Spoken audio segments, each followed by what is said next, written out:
to start the program. It's time to earn our pay. It's time to meet the people on the Keeler Show today.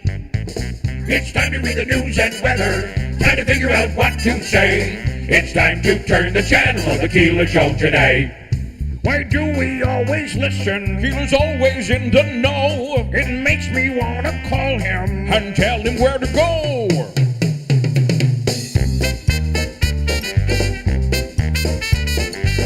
And now let's get things started.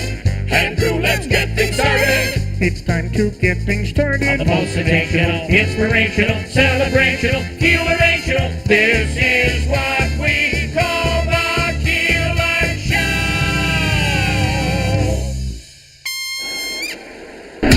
WIBX. This is Keeler. WIBX 950 and 92.3 FM. Now back to the Keeler Show.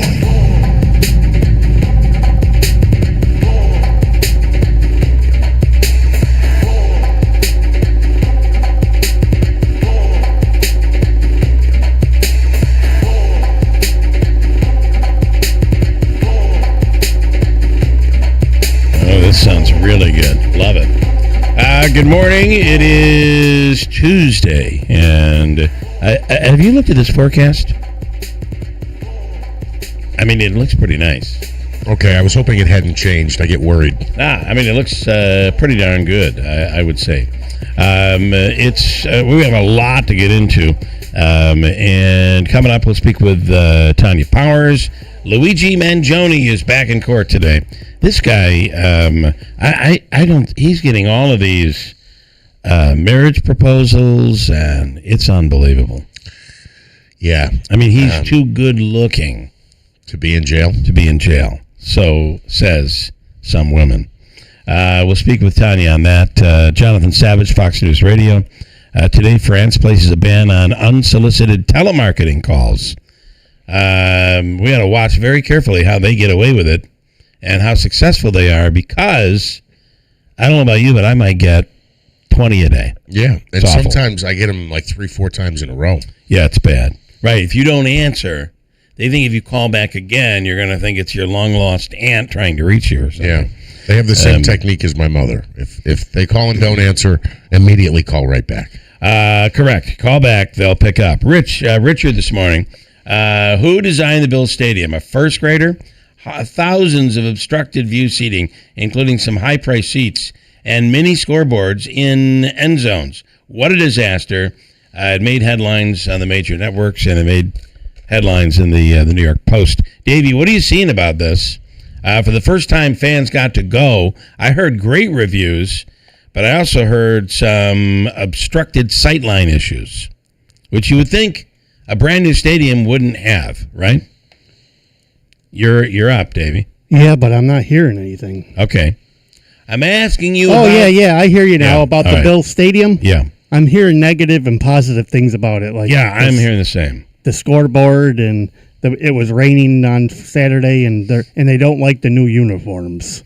Rain, by the way, they're realizing it's an open-air stadium. So, a couple things. Who doesn't like the new uniforms? The national media doesn't like the new uniforms. Oh, okay. Well, they haven't even said when the Bills are going to wear them yet. They wore them on the red and blue game on Saturday afternoon. Okay. So, the other thing is, I'm seeing a lot about the obstructed view, although I did also see a video online where this person felt like people were making too much of it. Like, if you... that people were kind of going out of their way to get the obstructed view photo on their phone. Now, I don't know how much of that is true. I did see, though, there were some odd areas where there was like a railing and a walkway, like a staircase, right in front of a bunch of seats. So you're going to have people coming and going up in front of that stairway the whole game long. So the other thing is that it's the way they designed this so that the wind supposedly will protect fans. Apparently, every seat is covered.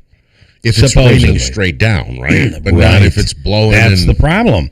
I mean, if you have a little patio outside with a roof on it, you know that if you set something in there, as long as the rain gently comes straight down, you're going to be perfectly fine.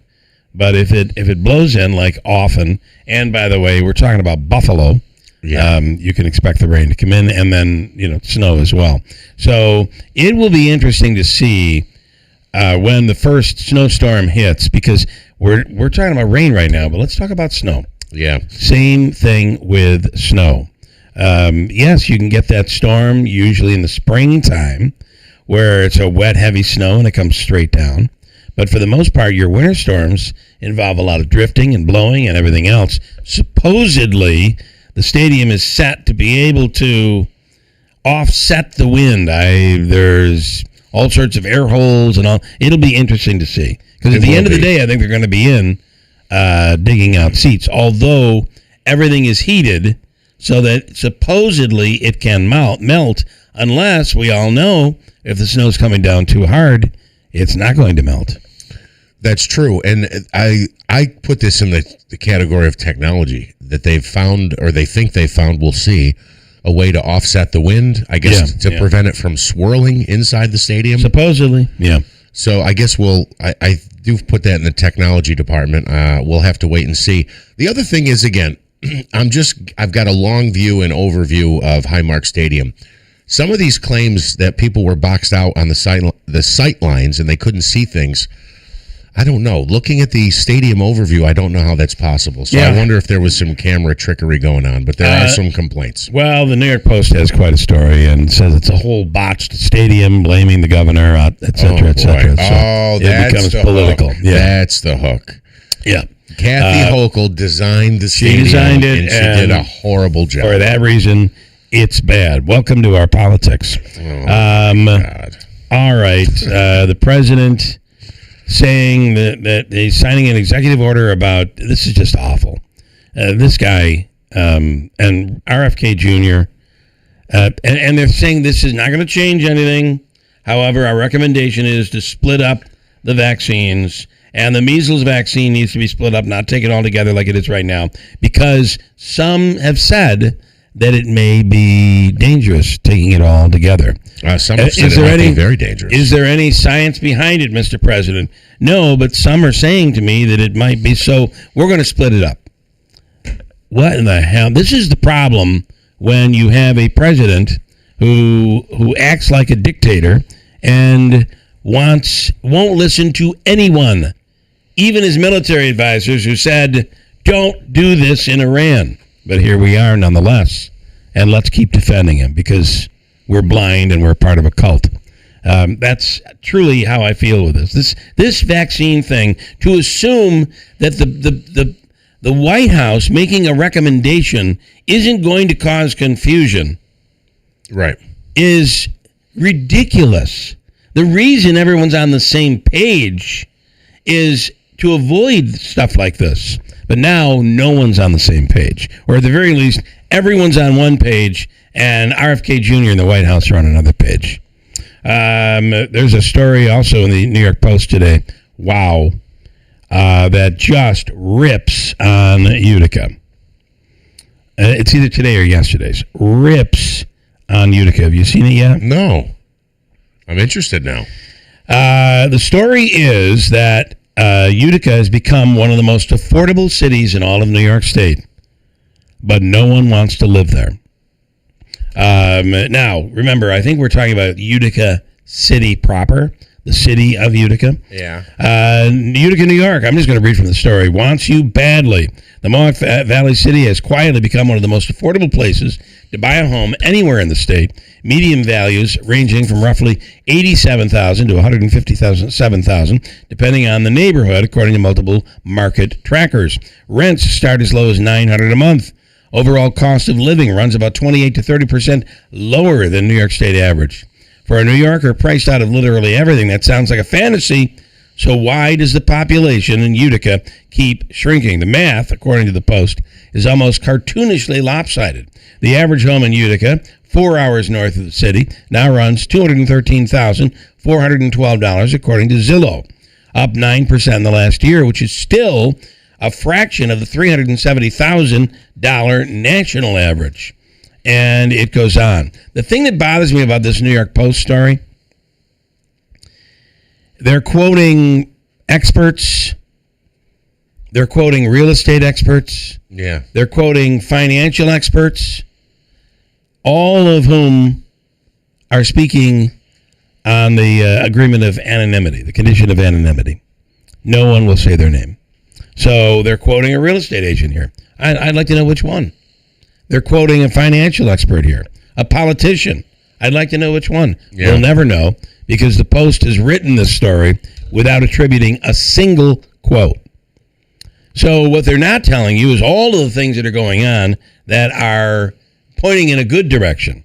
So we'll get into all that. We'll talk to people. Joe Griffo was on this morning as well, and we'll get to Joe coming up.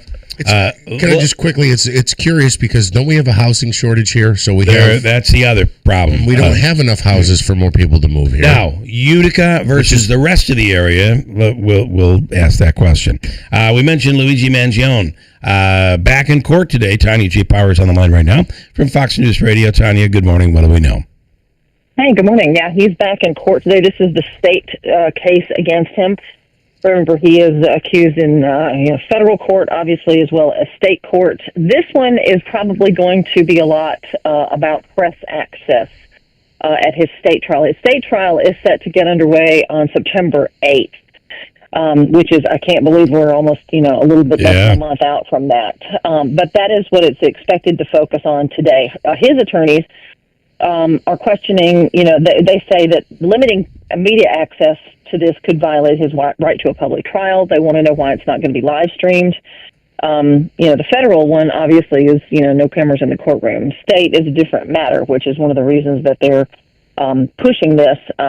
The prosecutors, one of the details in this is that apparently the deal that was worked out with, according to his attorneys, the Manhattan DA's office and the court was that, they have said that they want to handpick 6 journalists. His attorneys have asked the judge to hold this hearing to explain how this access plan was developed, how the 6 journalists who get to cover this will be chosen. They want to know why there's not going to be an overflow room. Usually when you have a big trial like this, there is an overflow room. Right. Especially for journalists to sit in and cover it. That's where I sat when I covered the Sarnia trial for the Boston Marathon bombing. I was in an overflow room next door to the actual courtroom. And they're like, why is there not going to be an overflow room for more media to cover this? So that's why this, the big focus of this. The prosecutors say the defense is just trying to spread misinformation. Obviously this is going to be a widely watched trial unless there's some sort of plea deal ahead of time. He has pleaded not guilty to both state and federal charges of shooting the United Healthcare CEO Brian Thompson here in just a few blocks from where I'm sitting in December of 2024. So this is what we're expecting today is for them to get into this. All right, it's amazing how popular this guy is.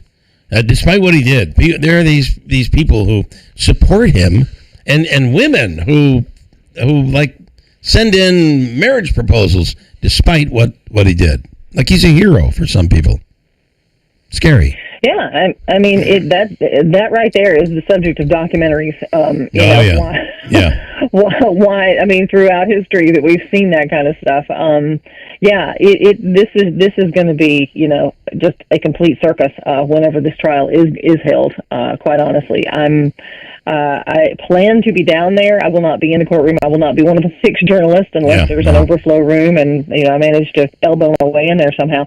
This is going to be widely watched, obviously. All right. Interesting stuff, Tanya. As always, we appreciate it. Have a wonderful day. Sure. Thank you. Tanya J. Powers from Fox News Radio. Manansky with an update.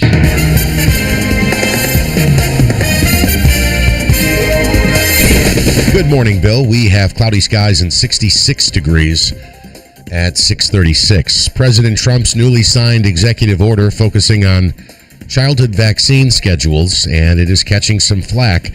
Speaking from the White House, Trump said the order would split the childhood MMR vaccine for measles, mumps, rubella into 3 shots. Republican Senator Bill Cassidy, who is a physician, called the order wrong in a post on X. At least 130 people are dead after a magnitude 7.4 earthquake struck Colombia on Monday. Secretary of State Marco Rubio says the Trump administration is closely monitoring the situation.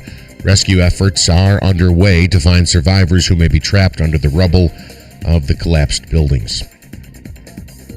More primary elections on tap today. Voters head out to the polls in Alabama, Connecticut, Minnesota, Vermont, Wisconsin, and in South Carolina, where there's a special Senate primary after Senator Lindsey Graham's sudden death. The governor appointed his sister, Darlene Graham, to serve out the remainder of the term, and she's running for his full term on Tuesday in a crowded Republican field. Meanwhile, in Wisconsin, all eyes on the Democrat primary race for governor, where Democratic Socialist Francesca Hong has skyrocketed in the polls. A group of House Democrats want the heads of major AI companies to testify before Congress about recent hacking incidents. In a letter to House Speaker Mike Johnson Monday, they say the incidents have serious implications for American safety and security. Some of the breaches reported were carried out by AI models developed by OpenAI and Anthropic that escaped their testing environments. The NCAA and FBI working together to protect student athletes. They have announced a partnership to educate athletes about keeping their private images safe online and avoiding becoming a victim of sexploitation. The feds say strong social media presences and name, image, likeness money are making student athletes targets of bad actors who steal their images, then demand money to keep them from going public. And Bill, the Powerball jackpot now at $1 billion. I saw that. Yeah. Let me see if I can buy us one right now. There was no grand prize winner last night, so Wednesday's drawing will be worth at least $975 million, with a cash value of a little over $422 million. Yeah, I have it at 975 right now, almost at $1 billion. Want to do one? Sure. This will be one where I share 20% of my winnings with you. Okay, it's a $2 ticket. And boom, ordered. I'll let you know your numbers. Listen, that's the terrible thing. You can do it right from your phone now. Just like that. I think the most terrible thing of all here is that we don't win. No, it varies by state, but we have 975. They're saying it's probably going to be $1 billion, and the cash value is $422 million. It does vary by state, and I do know what you're going to say, and you're right. It's absurd. That the amount of taxes. It's more than half. Yeah, it's bad. Yep. How? Especially, there's so many states too that are in financial budget holes. Like New York's one of them. And I made this point while you were away. Let me go on a little rant quickly, I guess. You know, they said if you legalize marijuana, we'll get all this money and we can pay for all these programs in New York. Then they said if you legalize gambling, sports betting, oh my gosh, you know how much money the state would make? We legalized them both, and the budget gaps have never been bigger. Right. Well, because the minute they have a little extra cash, they spend it like drunken sailors. Yeah. Here's your forecast. This is a pretty good forecast, I got to say. In good shape now as we're looking at a little patchy fog around this morning, otherwise clear, and looks good into the afternoon. I like it. Lots of sunshine around, 82 with a west breeze tonight. Some clouds into the upper 50s. Naturally, in the North Country, a little bit cooler, so very pleasant. Wednesday morning, not bad. Wednesday afternoon, thumbs up, sunny 82, and a shower thunderstorm threat back by Thursday near 80. From the Weather Channel, I'm meteorologist Ray Stidgick, WIBX 950 AM and 92.3 FM. Cloudy and 66 at 640. Richard said that despite all of the talk about global warming and everything in the world, that we here are probably going to be having one of our coolest ever summers. I just don't feel that necessarily. But now there's real data out, not about necessarily here, but about the United States. Are we warmer this year or colder? I got to tell you, you look out in certain parts of the country, it's so hot and so dry with these wildfires. Well, I have the stats for you. And we'll get to that coming up. Also, a common item in your home may have just been made illegal by the FCC. Yep, and we'll get to it next.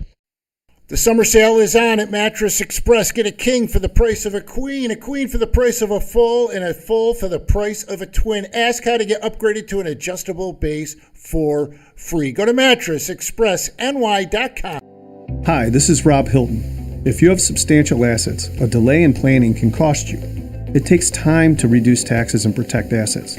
Planning ahead can save money and ease the stress on your family. This is Dan from Acme Pool and Spa on Commercial Drive in New Hartford, across from Texas Roadhouse. Get years of summer fun for you and your family with a new above-ground pool starting at just $89.99 installed. You can take advantage of our 0% in-house financing. We can have your new pool installed in about 10 days. Don't let the summer pass you by. If an in-ground pool is your dream, the experts at Acme will guide you through the process. There's nothing better than enjoying summer in your backyard with an in-ground pool. Don't miss out on our midsummer sale with above-ground pools starting at $89.99 installed within about 10 days with our in-house 0% financing. Or let the experts at Acme guide you through selecting a custom in-ground pool, choosing from steel or fiberglass options. That's Acme Pool and Spa on Commercial Drive in New Hartford, and our midsummer pool sale going on now. We do the work, you just enjoy. Do not trust what any CEO ever tells you. Do not trust US Mobile just because I'm telling you. My name is Ahmed Khatak and I'm the founder of US Mobile. US Mobile invented this technology that lets you share data across any of the 3 networks. In America, there's more coverage than any single carrier in America because we give you all 3 of them and let you switch between them anytime. Our cheapest plans start as low as $5. They go up to $44, but that $44 plan gives you unlimited priority data in America and keeps you connected in more than 160 countries abroad. US Mobile offers a 30-day free trial. US Mobile has no contracts. We don't lock you down. And over 1 million customers seem to like it. We're a top-rated carrier by Consumer Reports. US Mobile is Wirecutter's top cell phone plan. All I'm asking for anyone who's listening to this is just Google US Mobile. Just go to US Mobile subreddit. Just search for US Mobile and make a decision for yourself. If you're ready, visit usmobile.com. Consumer Reports does not endorse products or services. WIBX. This is Keeler. WIBX 950 and 92.3 FM. Now back to the Keeler Show.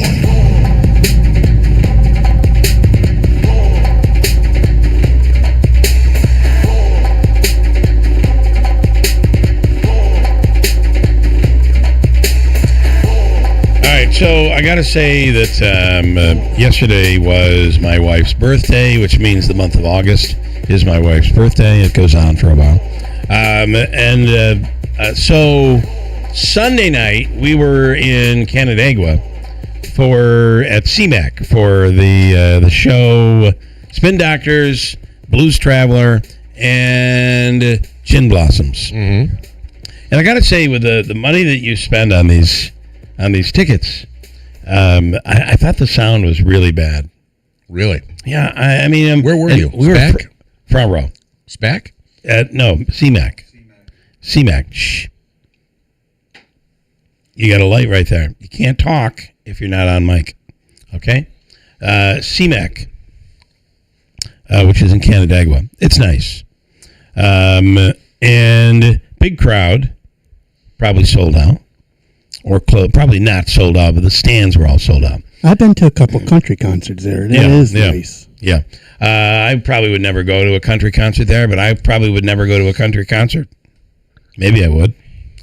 Hank Williams Jr., maybe. Willie Nelson I'd go to see. Okay, so I think I almost got kicked out. Because you were telling the guy about his sound? No. I have done that before. Nothing I hate more than these headphones driving me nuts. Nothing I hate more than bad sound. You're going to a show, you're relying completely on the sound. Yeah. And you're in the front row, and the speakers are basically over your head, so you're really not.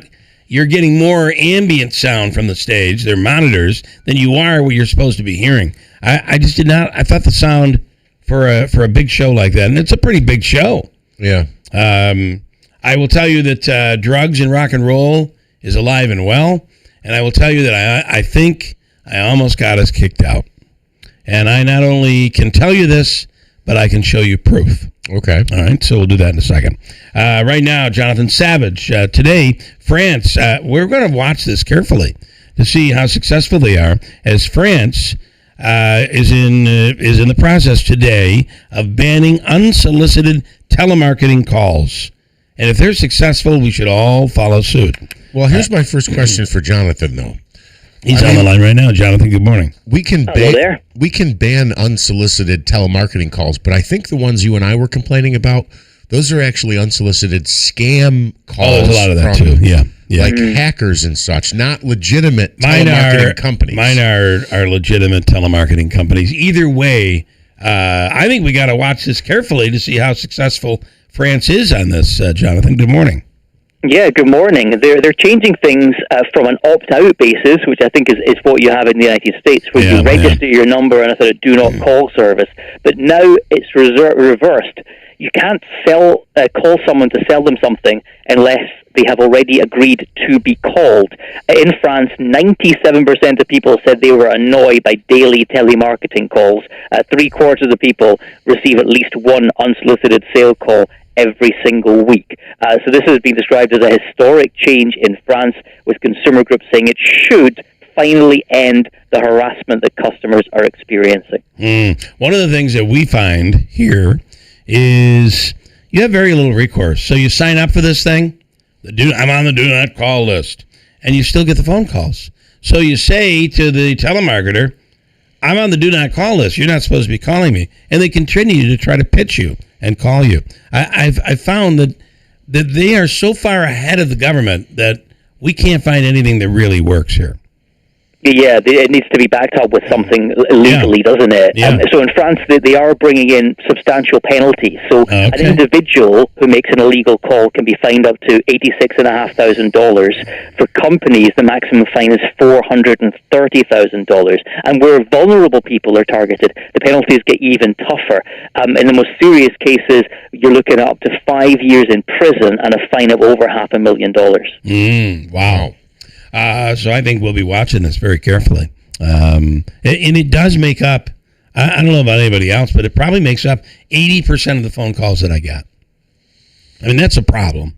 Yeah, no, I definitely don't get that many, but I do get them like at least one a week. But again, I think there's a difference between what you're getting. Scam versus a regular call, yeah. Because I get a lot of AI ones. It'll be like there'll be a pause for like a second, and it'll go, "Hi, Jeff." Yeah. You just tell it's bad AI. How is it in Great Britain? Yeah, I mean, it's definitely pretty common. Absolutely, getting calls, scams in particular, scam text messages from so-called recruiters and so forth. But I mean, if you just thinking about one of the possible hitches here for the French and for anyone who tries to do this. French law can impose penalties on people and companies operating in France, but a lot of these scam calls here in the UK and in France, they come from outside the country. They come from sort of call centres in other nations. Right. Morocco watching very closely. It's got a huge French language call centre industry. So the French law doesn't apply if you're a scammer or a nuisance caller from Morocco, for example. Yeah. All right, interesting. We'll see where it goes. We'll keep an eye on this one, Jonathan. Thank you. Yeah, thank you. Jonathan Savage from Fox News Radio. I think one of the things that will happen and can get ugly is, let's say you're looking for something and you reach out, you make a phone call. There's a chance that you're calling somebody that's not overly reputable, and if they sell your list and your name on the list, if they sell that, then everyone in the world selling hot water heaters is going to start calling you. Right. And that's kind of what, so you kind of, I think maybe what I've done is open the door to this, and I keep blocking the calls. And by the way, they're calls that look like they're calling from Waterville, New York, or somewhere local. So you're like, oh, I better get this. It must be somebody local, but it's not, which to me is a real problem. Yeah, that's why I do think those are more of the scam nature. If it's projecting a fake number or a fake area. I will tell you that yes, in some cases, no in others. And in my case, no. I don't want to get into the request that I made, but they sold my number, and all of these people trying to sell me this item are all calling. It's unbelievable. Now, maybe some of them are scams, but for the most part, they're legitimate. And what happens is they're on a call center. The reason you get the pause is because they're just sitting there in a room with another 50 people. And so the calls are being made. When a call comes through, it then is put through to one of the operators, and it takes like a minute, a second or two, for the operator to actually get the call. So the call answers, then transfers, and you hear this pause, and then usually a little click like they've turned a switch on, and then you hear noise in the background. And that's your telemarketing floor. Real or otherwise, I don't know. Is Richard right? What do you think? It's colder this year than ever before. That's one of these things where it's like you're going to take the average over a long period of time. Again, I find it hard to believe we've had one of the coldest summers ever when there were 3 separate weeks that we had heat indexes. Yeah. Twice over 100, 2 separate weeks. And like this week, multiple days. all 80s this week. And there was another week where we were in like low to mid 90s with the heat index or the actual temperature. So I think if you ask people, it wasn't overly cold. It hasn't really been chilly. I think it started late, but it seems like we immediately jumped to the mid 80s and kind of stayed there for a while. Another thing is, and I don't even know where I heard this, and who knows if they just flipped a coin and put it on social media, but that we're supposed to get a warm winter because of El Nino. Wow, here we go with this El Nino stuff, which is not predictable, right? We were supposed to have El Nino or La Nino this year, and we're getting very little activity when it comes to hurricanes, at least from the Gulf Coast to the Atlantic Coast, maybe more over on the West Coast. But, will this come to fruition? Will it really be warmer? And I mean, what does warmer mean? Sometimes that means we're on the line and we're cold enough to snow. So instead of a lot of rain, we get a lot of snow. I find they struggle predicting tomorrow and the next day, right, let alone going months out. That's something Ray Stachik always talks about. But here from NOAA, this is an AP story. The contiguous United States sizzled to its hottest month ever last month, in the month of July. July averaged 76.89 degrees across the lower 48, eclipsing the Dust Bowl's July 1936 record by an eighth of a degree. Records go back to 1895. This is now the hottest July we have ever had in the month of in the United States. For the country, yeah. So we may be cooler here, but it's hotter there. I don't know.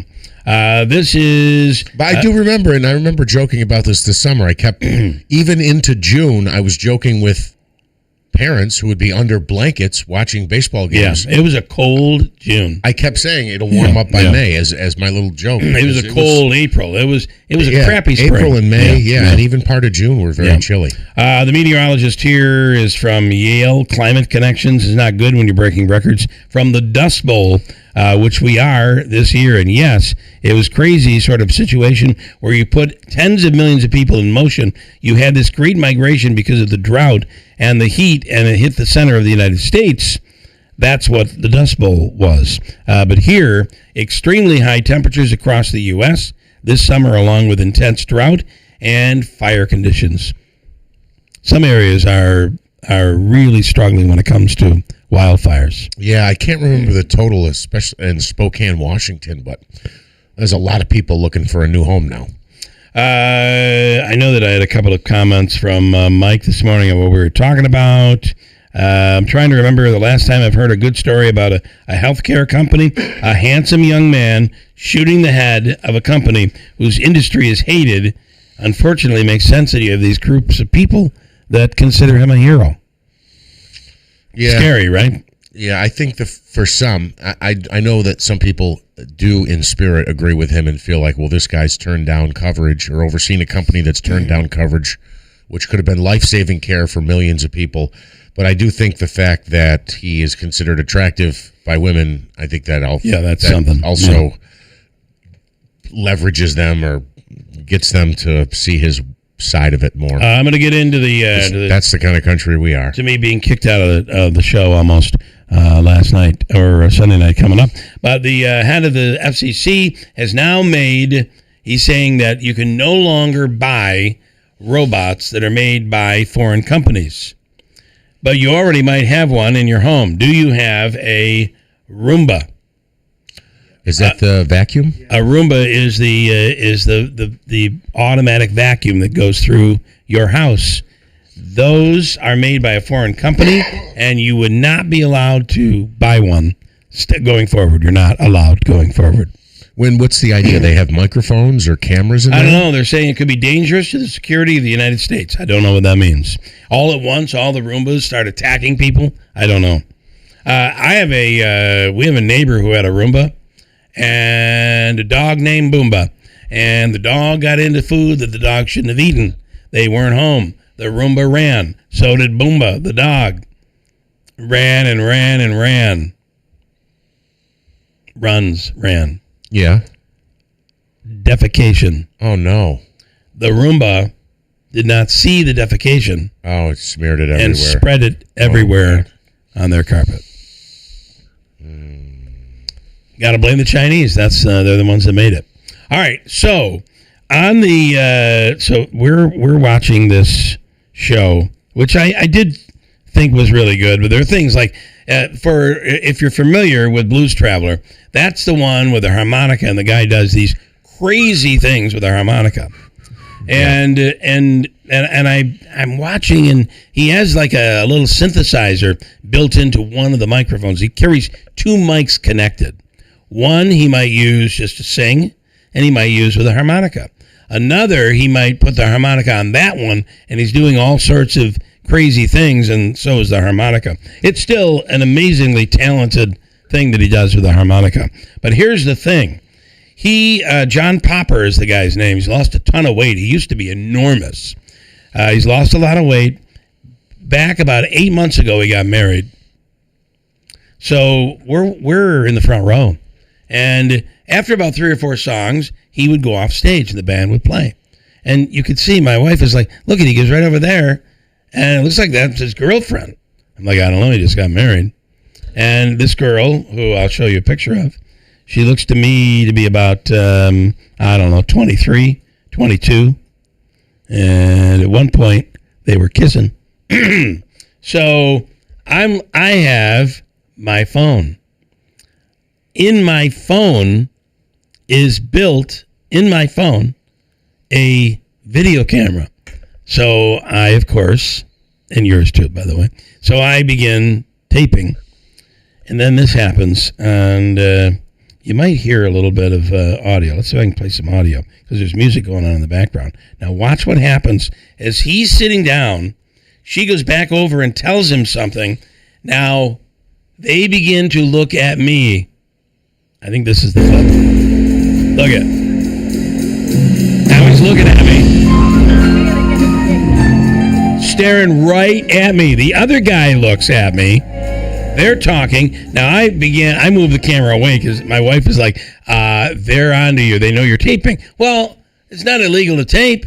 I'm just taping them. And all of a sudden you saw some shuffling, and my wife is like, okay, we're getting kicked out. Or they're going to make you erase your phone or something. And my phone went dead. Legitimately went dead. WIBX Utica Road, W295 Utica. From the WBT Insurance Studios, your news talk leader since 1925. WIBX 950 and 92.3 FM. Now the latest from Fox News. The polls are just opening in South Carolina.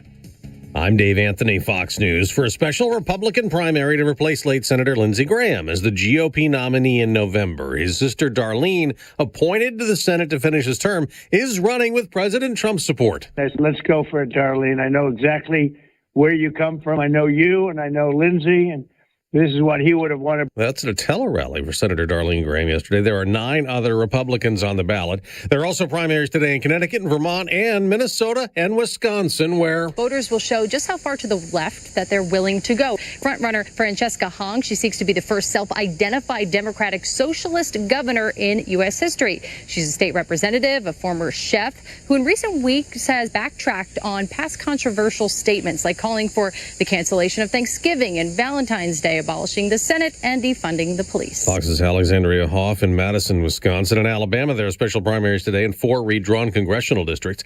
Back to President Trump. He's replied to Iran's demands the U.S. compensate them for damages from all the bombing and the conflict, turning it around, demanding Iran pay damages for all of the people that were so badly hurt, so badly wounded or killed, many thousands of people, and maybe damages for the 52,000 protesters over the last 4 months that were killed in Iran. Now, he is also the Strait of Hormuz shipping standoff continues.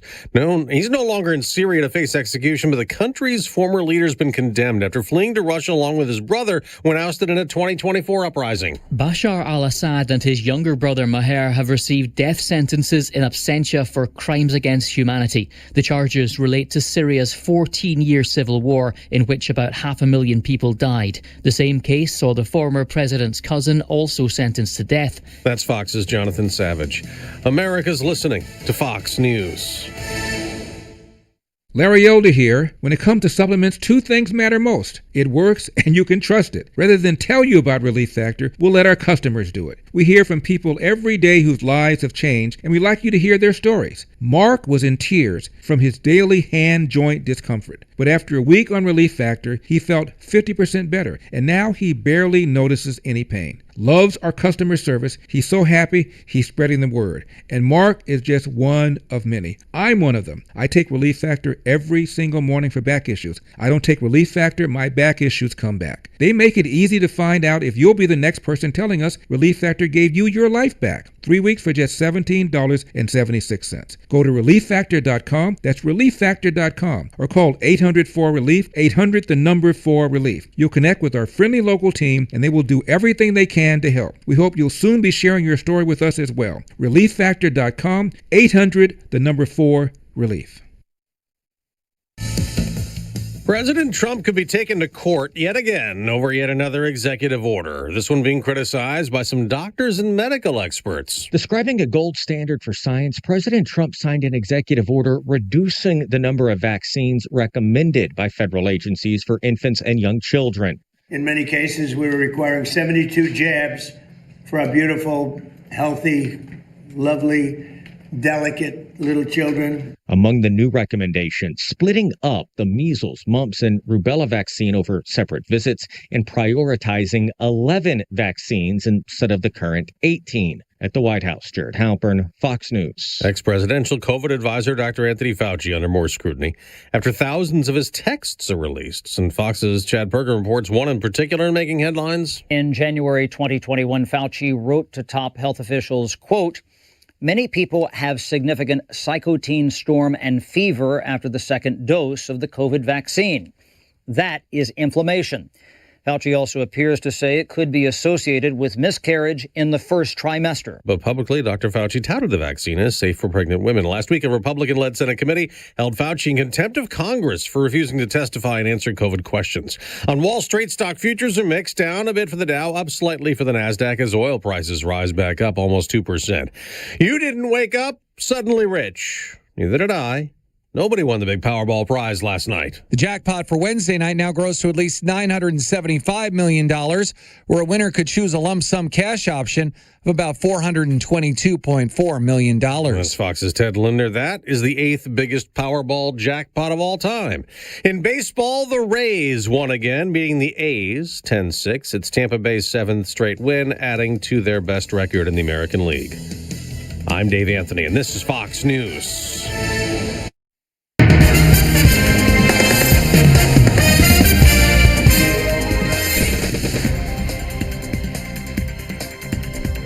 We have cloudy skies, 68 degrees. Good morning. I'm Jeff Banaski, WIBX 950 AM, 92.3 FM news time is 7:05. This news update is brought to you by Clinton Tractor, the leader in service.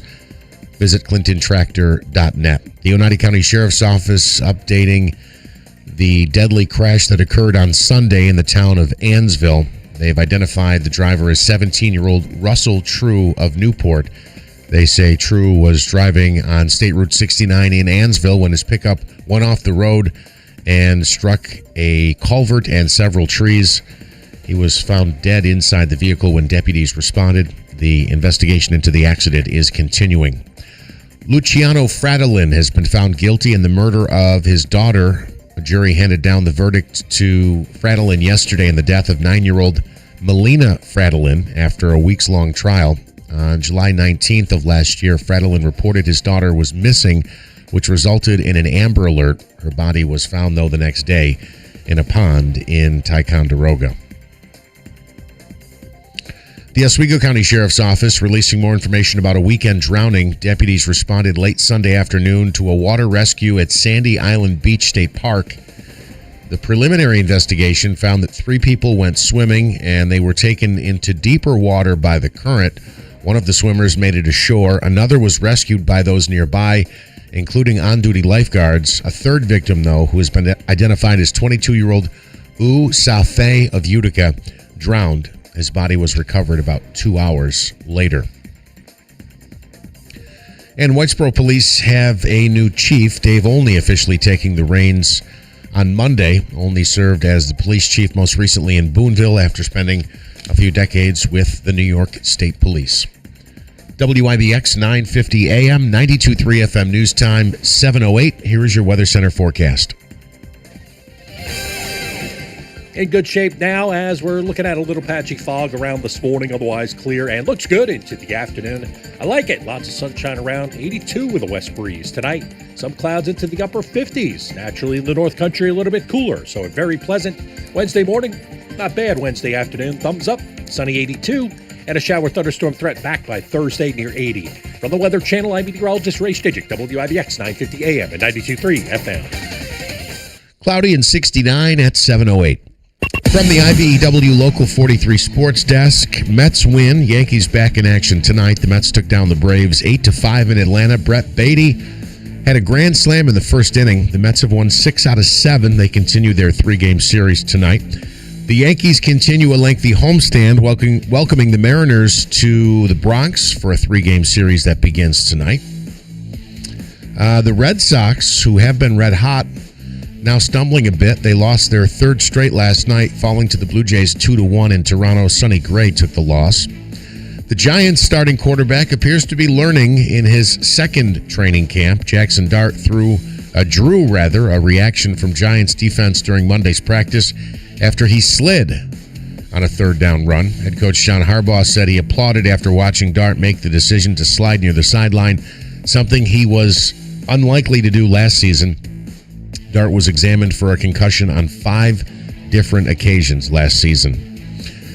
Chiefs offensive coordinator Eric Bieniemy is back at training camp with the team. The 56-year-old returned to practice yesterday after taking a couple weeks off and only appearing in virtual meetings. He left the team to be with his wife in Virginia after their son allegedly opened fire, shooting his mother twice.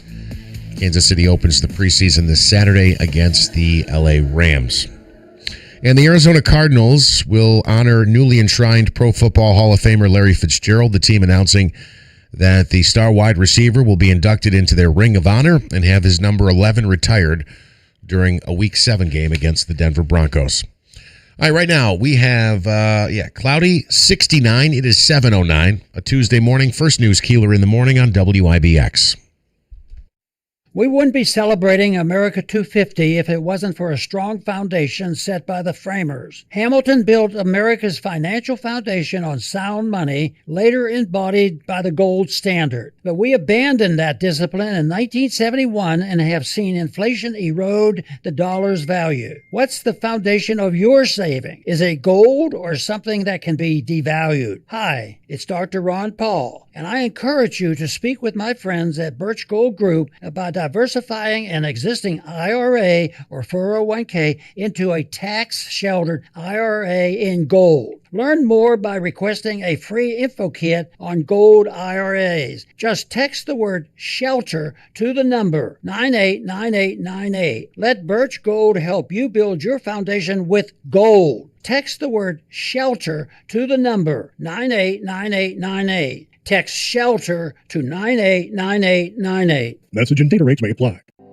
Hi, this is Rob Hilton. If you have substantial assets, a delay in planning can cost you. It takes time to reduce taxes and protect assets. Planning ahead can save money and ease the stress on your family. We employ multiple strategies to protect what you have built.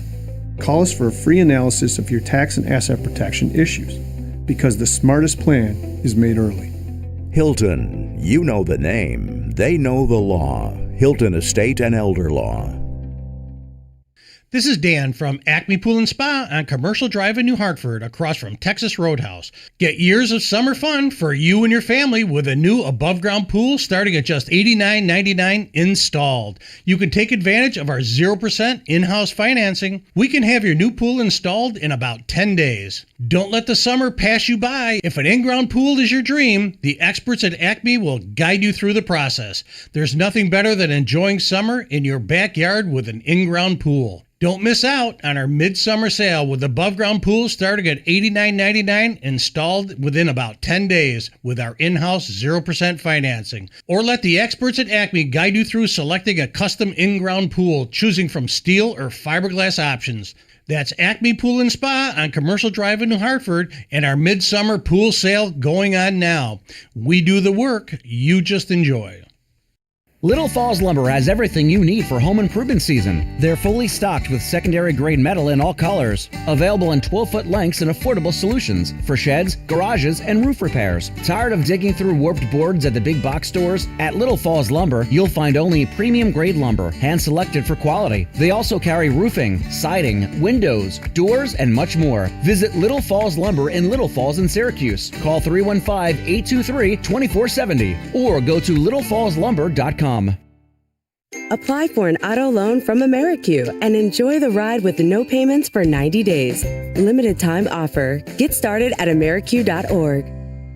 The summer sale is on at Mattress Express. Get a king for the price of a queen for the price of a full, and a full for the price of a twin. Ask how to get upgraded to an adjustable base for free. Go to mattressexpressny.com. We think every kid should get started on the right foot or right feet. This is Bill Keeler. WIBX 950 and 92.3 FM is partnering with Excellence Blue Cross Blue Shield to help local kids in need get new kicks for a new school year. We call it Kicks for Kids. Go to WIBX950.com or the WIBX 950 app. Click on Kicks for Kids, and the Neighborhood Center will get the shoes to the kids. It's easy to give. Kicks for Kids from Excellence Blue Cross Blue Shield and WIBX 950 and 92.3 FM.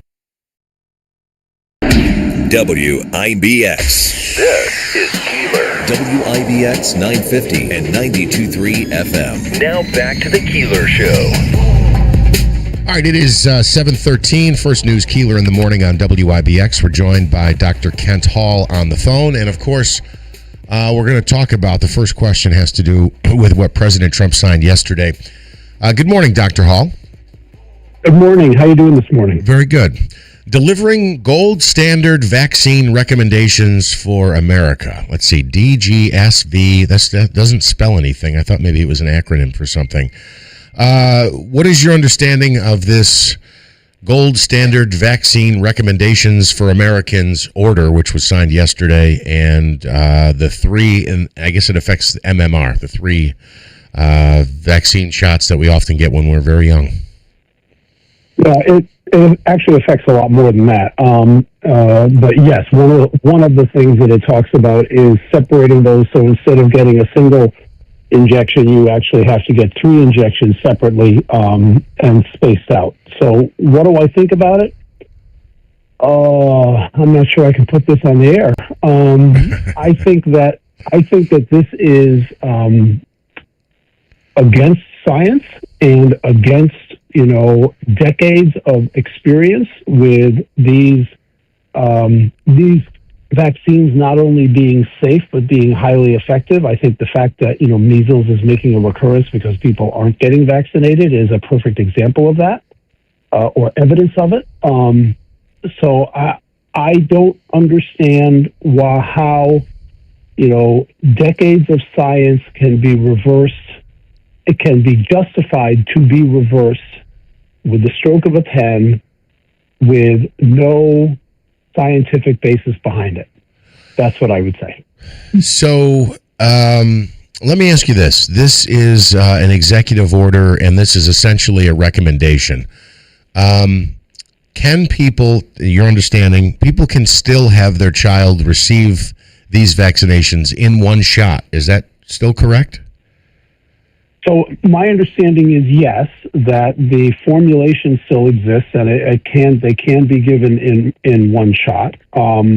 What I don't know, and where this gets really can be really significant, is if there are changes made that the insurance companies will say, well, this isn't following the recommendations and therefore the insurance isn't going to pay for it, then that can be a significant issue for people, because they may want to get what has been given for the last several decades, but if their insurance company doesn't pay for it, then they will either have to pay out of pocket, or they'll have to go with what this new executive order says. So that's kind of the X factor in this. It isn't that it wouldn't be available, although the other side of this is that companies may actually stop making the formulated one, especially if insurance companies stop paying for it and therefore the demand goes down. So there are effects not directly related, but tangentially related to it. Dr. Hull, Steve Cully here. I was curious, if this were to go through, what would be the protocol for it actually happening and the feasibility of it? Because it sounds like it would be long and quite complicated.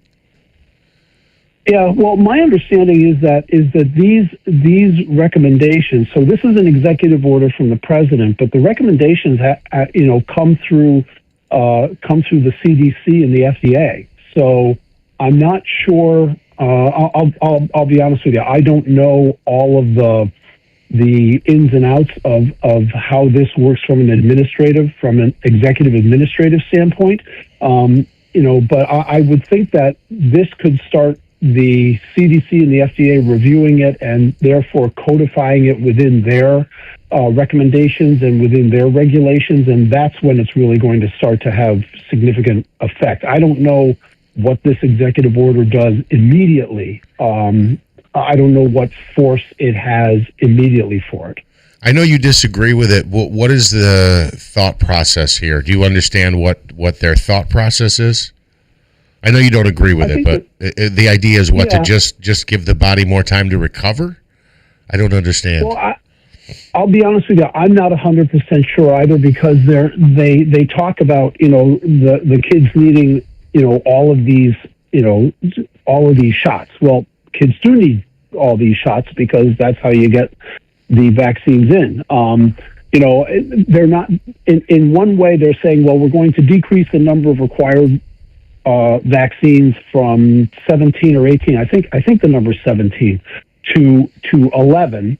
Okay, so I haven't seen exactly what the other 6 that they're no longer going to require are, and how important they are to kids' health. I know that there's already been changes in terms of giving newborns hepatitis B vaccines, which is problematic because hepatitis B can be very serious in kids, and the mother doesn't necessarily know that she's got it until it can be passed on. So that's problematic. But that's an aside. So the stated reason is that they want to decrease the number of shots, the number of jabs that a child gets. The reality is that if they're going to split apart ones that have been put together, then they're actually going to increase the number of jabs. Number one. Number two is that they're also making it very very difficult from a logistics standpoint. If the parents need to bring their children back sequentially, say every 2 weeks or something like that, then obviously that means that they have to take time off work, or they have to find transportation to the doctor so that they can get these things done. So that's problematic also. My understanding as to what the justification is, the only one that I heard was that they feel that giving all of these in one shot or in very, very early on increases inflammation within the body, and that can be detrimental. So does it increase inflammation? Yes, because that's one of the ways that the vaccines work is they cause an inflammatory response that actually causes the stimulation of antibodies to be made. So that's kind of the definition of how they work. You know, they're saying that they're trying to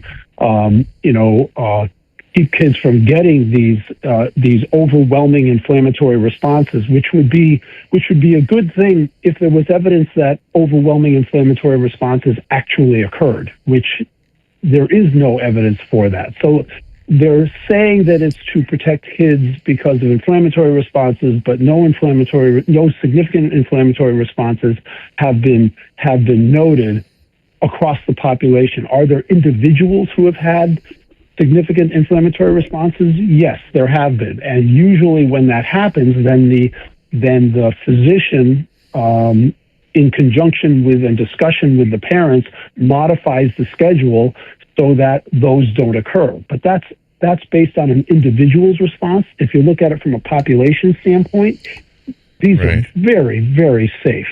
So, yeah, Dr. Holt, I mean, this seems like it could do more harm than good, and it could cause a major backlog and logjam for these parents and these kids. Yeah, that is a possibility. No, I'm not saying it's definitely going to happen, but that is a possibility. The other thing that I would say is that this goes along with the whole thing since this administration started of basically,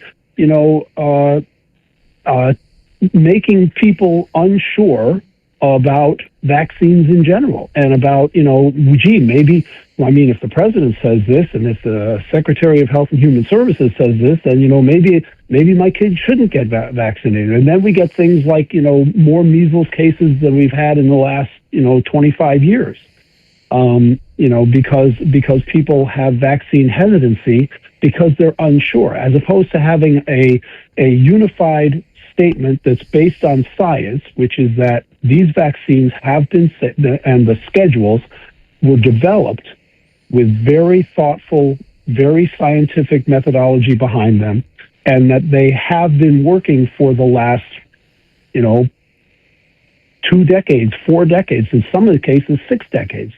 And just the fact that they're saying, maybe this isn't good is going to make some people hesitant, and that is going to put children and the population in general at risk.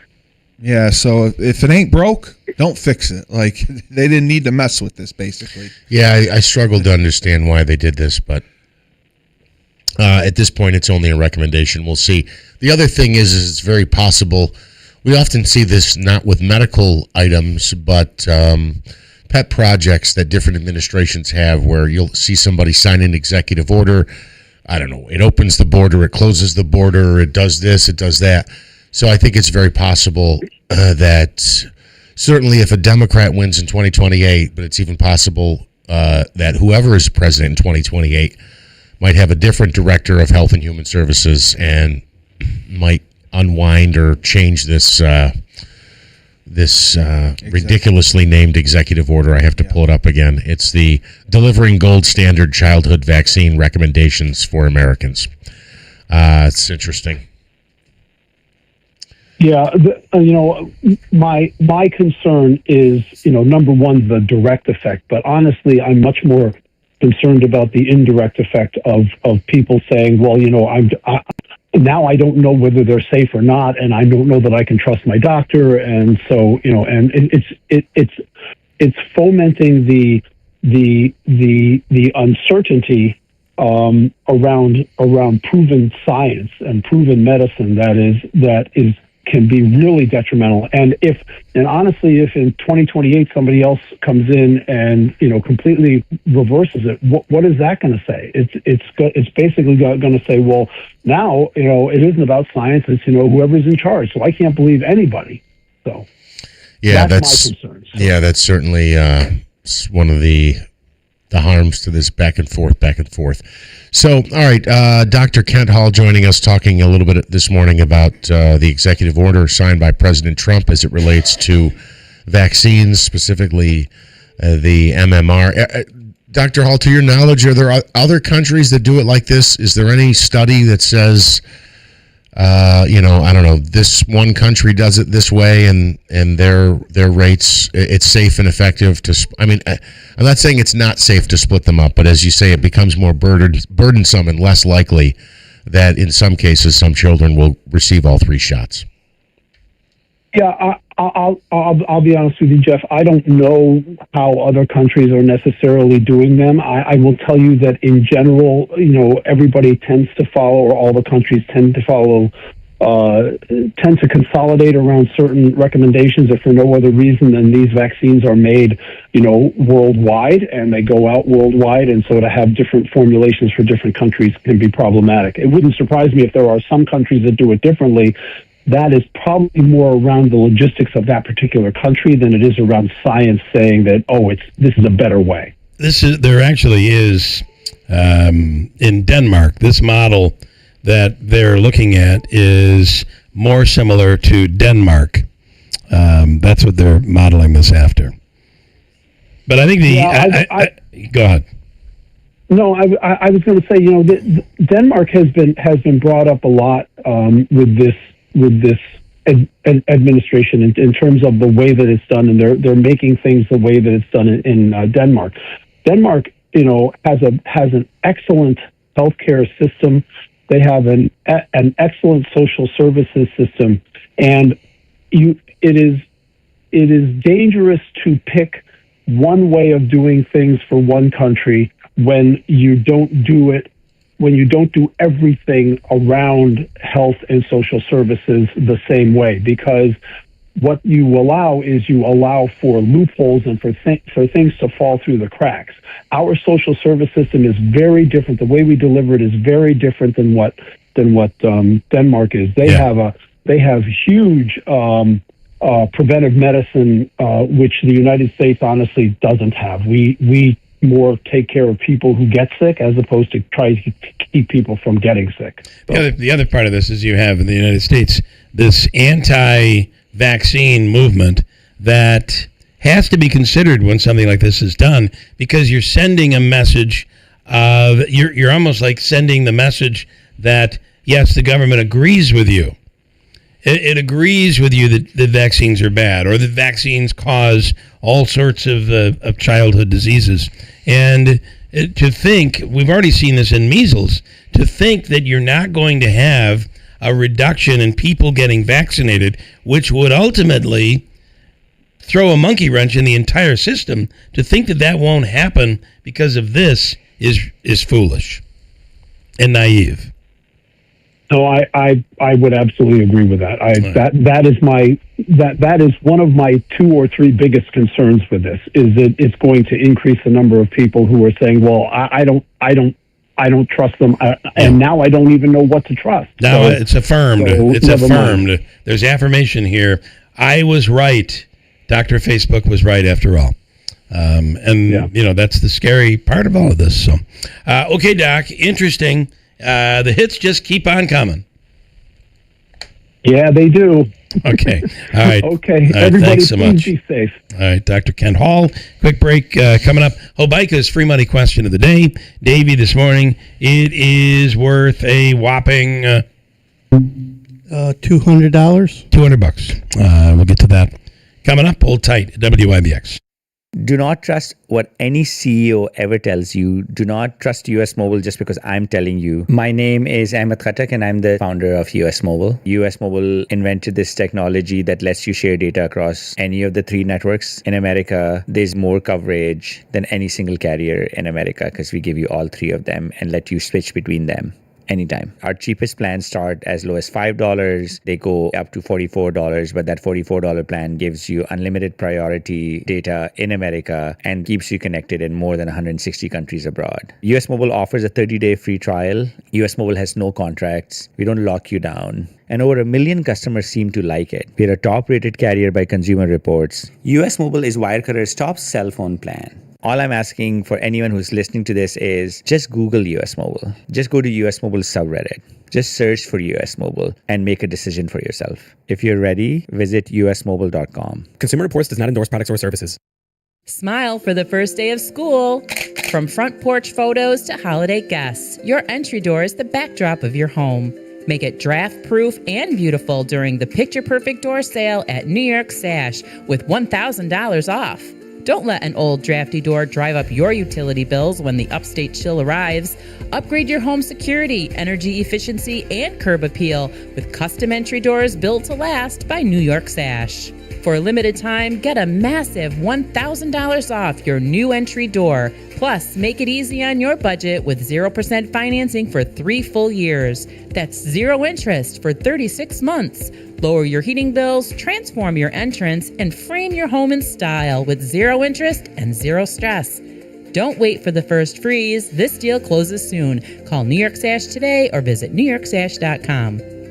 Financing available with approved credit subject to approval. Not all buyers may qualify. Offer subject to terms and restrictions. See store for details. Hurt in a car? Call William Mattar. 315-444-4444. You know you want one. A Bad Boys mower isn't just another mower. It's second to none. It's an American-built machine with heavy-duty U.S. steel and shipped straight to Bob's Bad Boys mowers, never sitting around in a warehouse. That means when you're ready to mow, your bad boy is ready to go. And when the job's done, we're still here with expert sales, service, maintenance, and warranty support. Stop by Bob's Bad Boys Sales and Service, 6419 Middle Road in Munnsville.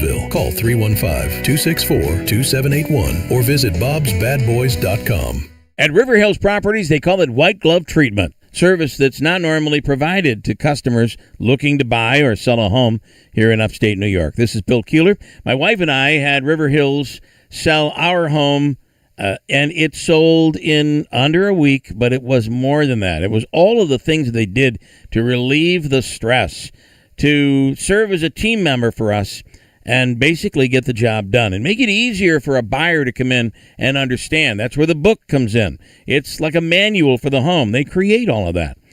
No lockbox. Your listing agent, and for us it was Robin Monjo, your listing agent there every time the house is shown. That's River Hills Properties. And now they have a full-service office in Sarasota, Florida. Think Snowbird. Think River Hills Properties, located in Barneville, Little Falls, in Newport, and Rome, and now in Sarasota, Florida. 315-896-1009. Nobody sells homes like River Hills Properties.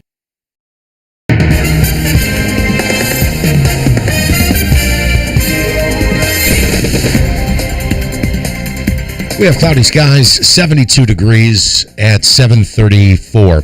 Another big primary election day in America today. Voters head to the polls in Alabama, Connecticut, Minnesota, Vermont, Wisconsin, and in South Carolina, where there is a special Senate primary after Senator Lindsey Graham's sudden death. Meanwhile, the death toll stands at more than 130 after a magnitude 7.4 earthquake struck Colombia yesterday. Secretary of State Marco Rubio says the Trump administration is closely monitoring the situation. Rescue efforts are underway to find survivors, many of whom may be trapped under the rubble of collapsed buildings. President Trump signing an executive order focused on childhood vaccine schedules. Speaking from the White House yesterday, Trump said the order would split the childhood MMR vaccine into 3 shots. It would also push for all childhood immunizations to be administered at separate medical visits instead of one visit. In addition, COVID-19 and influenza vaccines are no longer being recommended for all young children. The man accused of killing United Healthcare CEO Brian Thompson is due in a Manhattan state courtroom today ahead of the start of his trial next month.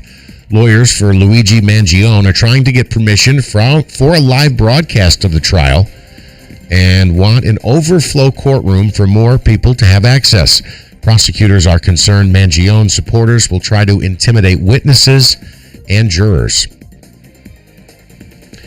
And California's beloved Big Bear eagle Jackie has died weeks after weeks of intensive medical treatment. The Ojai Raptor Center, where Jackie was being treated, says the bald eagle died yesterday morning after her condition declined despite oxygen therapy, supportive care, and around-the-clock monitoring. Jackie had been receiving treatment since being found unable to fly after a fight with other eagles near Big Bear Lake about 3 weeks ago. And Bill, a story I wanted to bring up this morning, and of course, it's right here for me now. Flying cars. could soon become part of the skyline in Central Florida. Governor Ron DeSantis says the cars could start operating in the region by the end of this year. The plan focuses on electric air taxis that can take off and land vertically, potentially offering a new way to beat hectic commutes. They look like little mini helicopters. So there's no pilot? It's a good question. Well, they didn't are we say there? autonomous. I don't think we're We there. don't have the autonomous car yet, Well, right? listen, you know that on your airplane, if you're flying on an airplane, there's a good chance that the computers are basically flying the plane, but the pilots are right there to take over if need be. I don't know how you do an autonomous flying taxi. And I think, I don't know, I have to double check. I think they might only be 2-seaters. So in Europe, there were Uber boats. That was pretty cool. Yeah. So like you call a car, you'd call a boat and it would take you, wherever. That's a little, you got to be dressed appropriately, right? To be climbing in and out of a boat and I don't know. wobbling around. I don't know. I don't think you need to dress any differently. Just hop on and away you go. Now, if it sinks, you might want to be dressed differently. As for this flying taxi thing, it's Jetsons era. I'm not sure we're ready. Well, here's your Weather Center forecast. In good shape now as we're looking at a little patchy fog around this morning, otherwise clear and looks good into the afternoon. I like it. Lots of sunshine around, 82 with a west breeze. Tonight, some clouds into the upper 50s. Naturally, in the North Country, a little bit cooler, so very pleasant.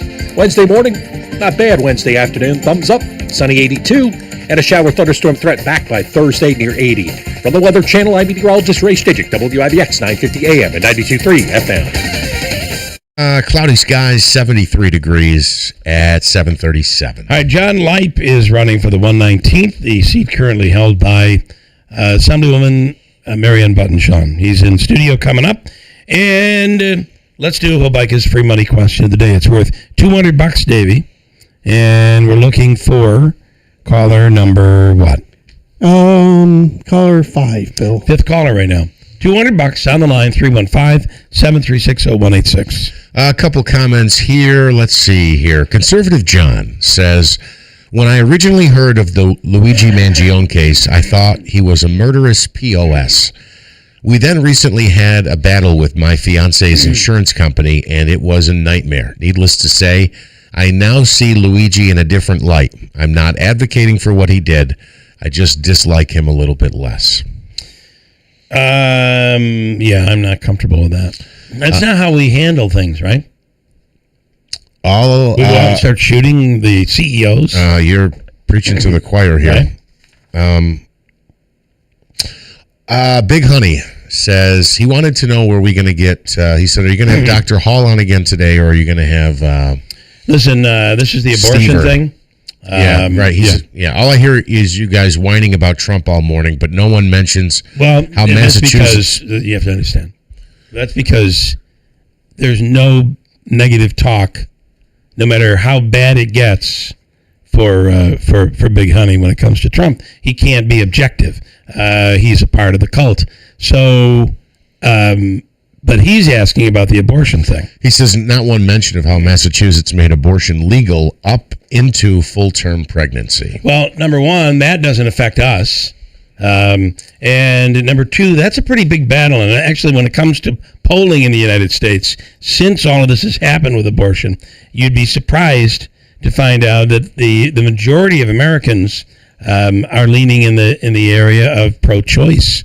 And it'll be interesting to see how the next, whatever it might be, administration handles that. So agree or disagree, I'm just telling you, polling. That's where we are in the country. Not to mention, that's based on religion. These vaccines are based on nothing but a hunch. They're not even basing it on science. So Massachusetts did sign, the governor there, Maura Healey, did sign a bill allowing abortion up to birth. And I think some people would be surprised to know that is the 10th state in the nation. The reason is because it needs to be up to the doctor and the patient, not a politician. There are scenarios where there may be justification. I don't know enough about it.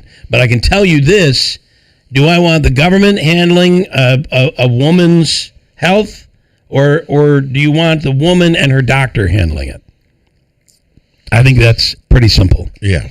Just my opinion. Obviously, there are people that don't agree with that. Quick break. Hold on. We'll do Habaika's free money question next, and then John Leip. We'll ask him about it. He's running for an assembly seat. Not that it necessarily affects him statewide, but you're seeing a lot of these states passing laws after the fall of Roe v. Wade. That's where all this is coming from. Hold tight. Do not trust what any CEO ever tells you. Do not trust US Mobile just because I'm telling you. My name is Ahmed Khatak and I'm the founder of US Mobile. US Mobile invented this technology that lets you share data across any of the 3 networks in America. There's more coverage than any single carrier in America because we give you all 3 of them and let you switch between them anytime. Our cheapest plans start as low as $5. They go up to $44, but that $44 plan gives you unlimited priority data in America and keeps you connected in more than 160 countries abroad. US Mobile offers a 30-day free trial. US Mobile has no contracts. We don't lock you down. And over 1 million customers seem to like it. We're a top-rated carrier by Consumer Reports. US Mobile is Wirecutters' top cell phone plan. All I'm asking for anyone who's listening to this is just Google US Mobile. Just go to US Mobile subreddit. Just search for US Mobile and make a decision for yourself. If you're ready, visit usmobile.com. Consumer Reports does not endorse products or services. We're your neighbors, friends, and your family. We care about our community, your business, and most important, you. We support charities like the United Way, McMahon Ryan Child Advocacy Center. We're the members of IBW Local 43 and NECA Contractors. You don't just see our work, you live it. From the JMA Wireless Dome, hospitals, schools, and city buildings, the IBEW is part of the community. Central New York's future is bright, and the IBEW Local 43 and NECA will continue to help light, power, and grow Central New York. There's never been a better time to buy the commercial mower that has your back, Ferris. For a limited time, your Ferris dealer, Clinton Tractor, has the best financing offers of the year. Choose the offer that works best for you, 36 or 60 months. There are even options to skip payments when work is slow. It's never been easier to buy a Ferris. So visit Clinton Tractor today on Meadow Street in Clinton. Ferris, experience suspension, all loans subject to credit approval. We are the leader in service, Clinton Tractor. It's about how you feel when you walk through the doors and when you leave. That's Steep Pawnee Mazda on Commercial Drive in Yorkville. It's the Ricky Z way, right? It's the Steep Pawnee way. But beyond that, it's every single employee. They treat you with the respect, and they understand you're in there for a new vehicle or you're in there for service. It's all about the treatment. This is Bill Keeler. And right now at Steep Pawnee Mazda, save on a new Mazda lease or enjoy 0.9% APR financing on a new 2026 Mazda CX-50 with 1.9% on CX-50 hybrids, 0.9% on the new 2026 Mazda CX-70 and CX-90, and 0% on PHEV models. See the dealership for details. As Rick says, come on in, let's look at the deals. Let's take care of you. How about 2.9% on a new 2026 Mazda CX-30 or CX-5? Where it's always easy to do business, Steep Pawnee Mazda. 100 years. This is Keeler. WIBX 950 and 92.3 FM. Now back to the Keeler Show. Mike with some comments on all of this here this morning. It's funny they want to mimic Denmark, which in so many ways is very socialistic.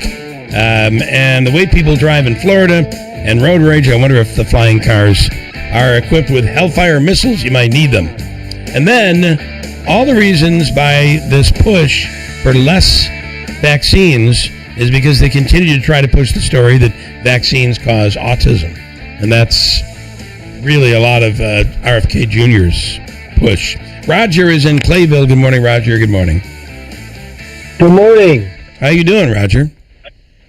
I'm doing fine. I'm up by Cedar Lake, and it's a beautiful morning, and hopefully we'll get around to golfing. My guess is you will, and it'll be beautiful. I cannot predict your game, however. Nor can I. Maybe it'll be good. All right. Here's your question. You know, you have 7 seconds to answer, 7 seconds to get it in there, and it's worth $200. Here it is. The TV show idea, The Roxons, eventually became what legendary television show? The Roxons. Ready, go. Oh my God. It's a tough one. I have no idea. The obvious answer is Jetsons, right? But is it Flintstones? Oh, it is Jetsons. Yeah. And the obvious answer, because we were just talking about the Jetsons. Yeah. So Hanna-Barbera they were trying to come up with an answer to the Flintstones. So they said maybe a little more modern version of the Flintstones, and they came up with the Roxons. Oh. After debate, they decided, why don't we do a futuristic Flintstones, and we'll call them the Jetsons. Yeah. Davey. That makes sense. Yeah. They're making a big screen movie of the Jetsons, and Jim Carrey is going to be, I think, George. I did see that. Yeah, I think that'll be pretty cool. All right. So I don't have a consolation, so it's a consolation for you. Are you ready? I'm going to pick a random question. I'm going to pick a random question for $50.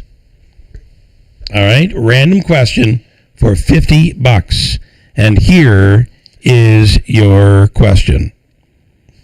This U.S. state has the only non-rectangular flag. This U.S. state has the only non-rectangular flag. Which state is it? Ready, go. Alaska. Is it Alaska? Is it West Virginia? It's Ohio. Oh, Ohio. Yeah, Ohio. Okay. All right, Roger, we appreciate it. Try again. Enjoy golf today and the beautiful weather. Thank you. All right, thanks so much. Roger at Cedar Lakes. In studio right now is John Leip, candidate for the 119th. John, good morning. Thanks for coming in. Good morning. Thanks for having me. All right, so you're talking about doing town halls. Yes.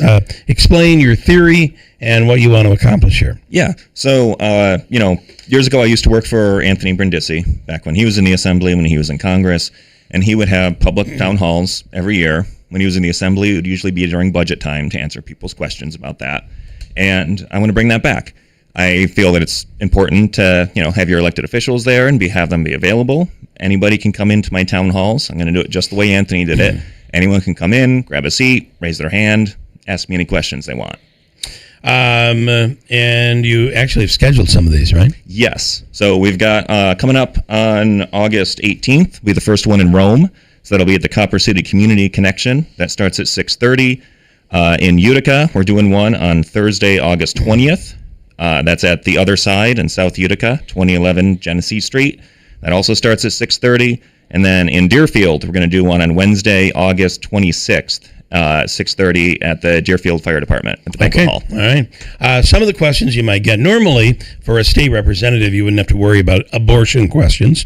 However, what Massachusetts just did, of course, what occurred federally with Roe v. Wade, would you support additional protections for a woman to have an abortion in New York State? I think overall people are pretty happy with where New York State law is right now. Like, I don't see people... There are protections already. Yeah, I don't see people ask me and say, hey, can we go more in this direction or more in that direction? I think people are pretty free to make their own choices. And like you were talking about earlier, for women to be able to consult with their doctors and find what's in the best interest of their health and the best interest of their family. I know one thing that has come up is you have some other states with much more restrictive laws or outright bans of abortion that they come to New York and try to sue or arrest doctors in New York State. I don't want to see that happen. I want to protect the doctors that are in New York. But, all else being equal, of course, I always trust a woman and her doctor to make whatever choices are best for them. And I don't know enough about the law in Massachusetts, but being a blue state, I can't imagine it would be much different than where we are in New York right now.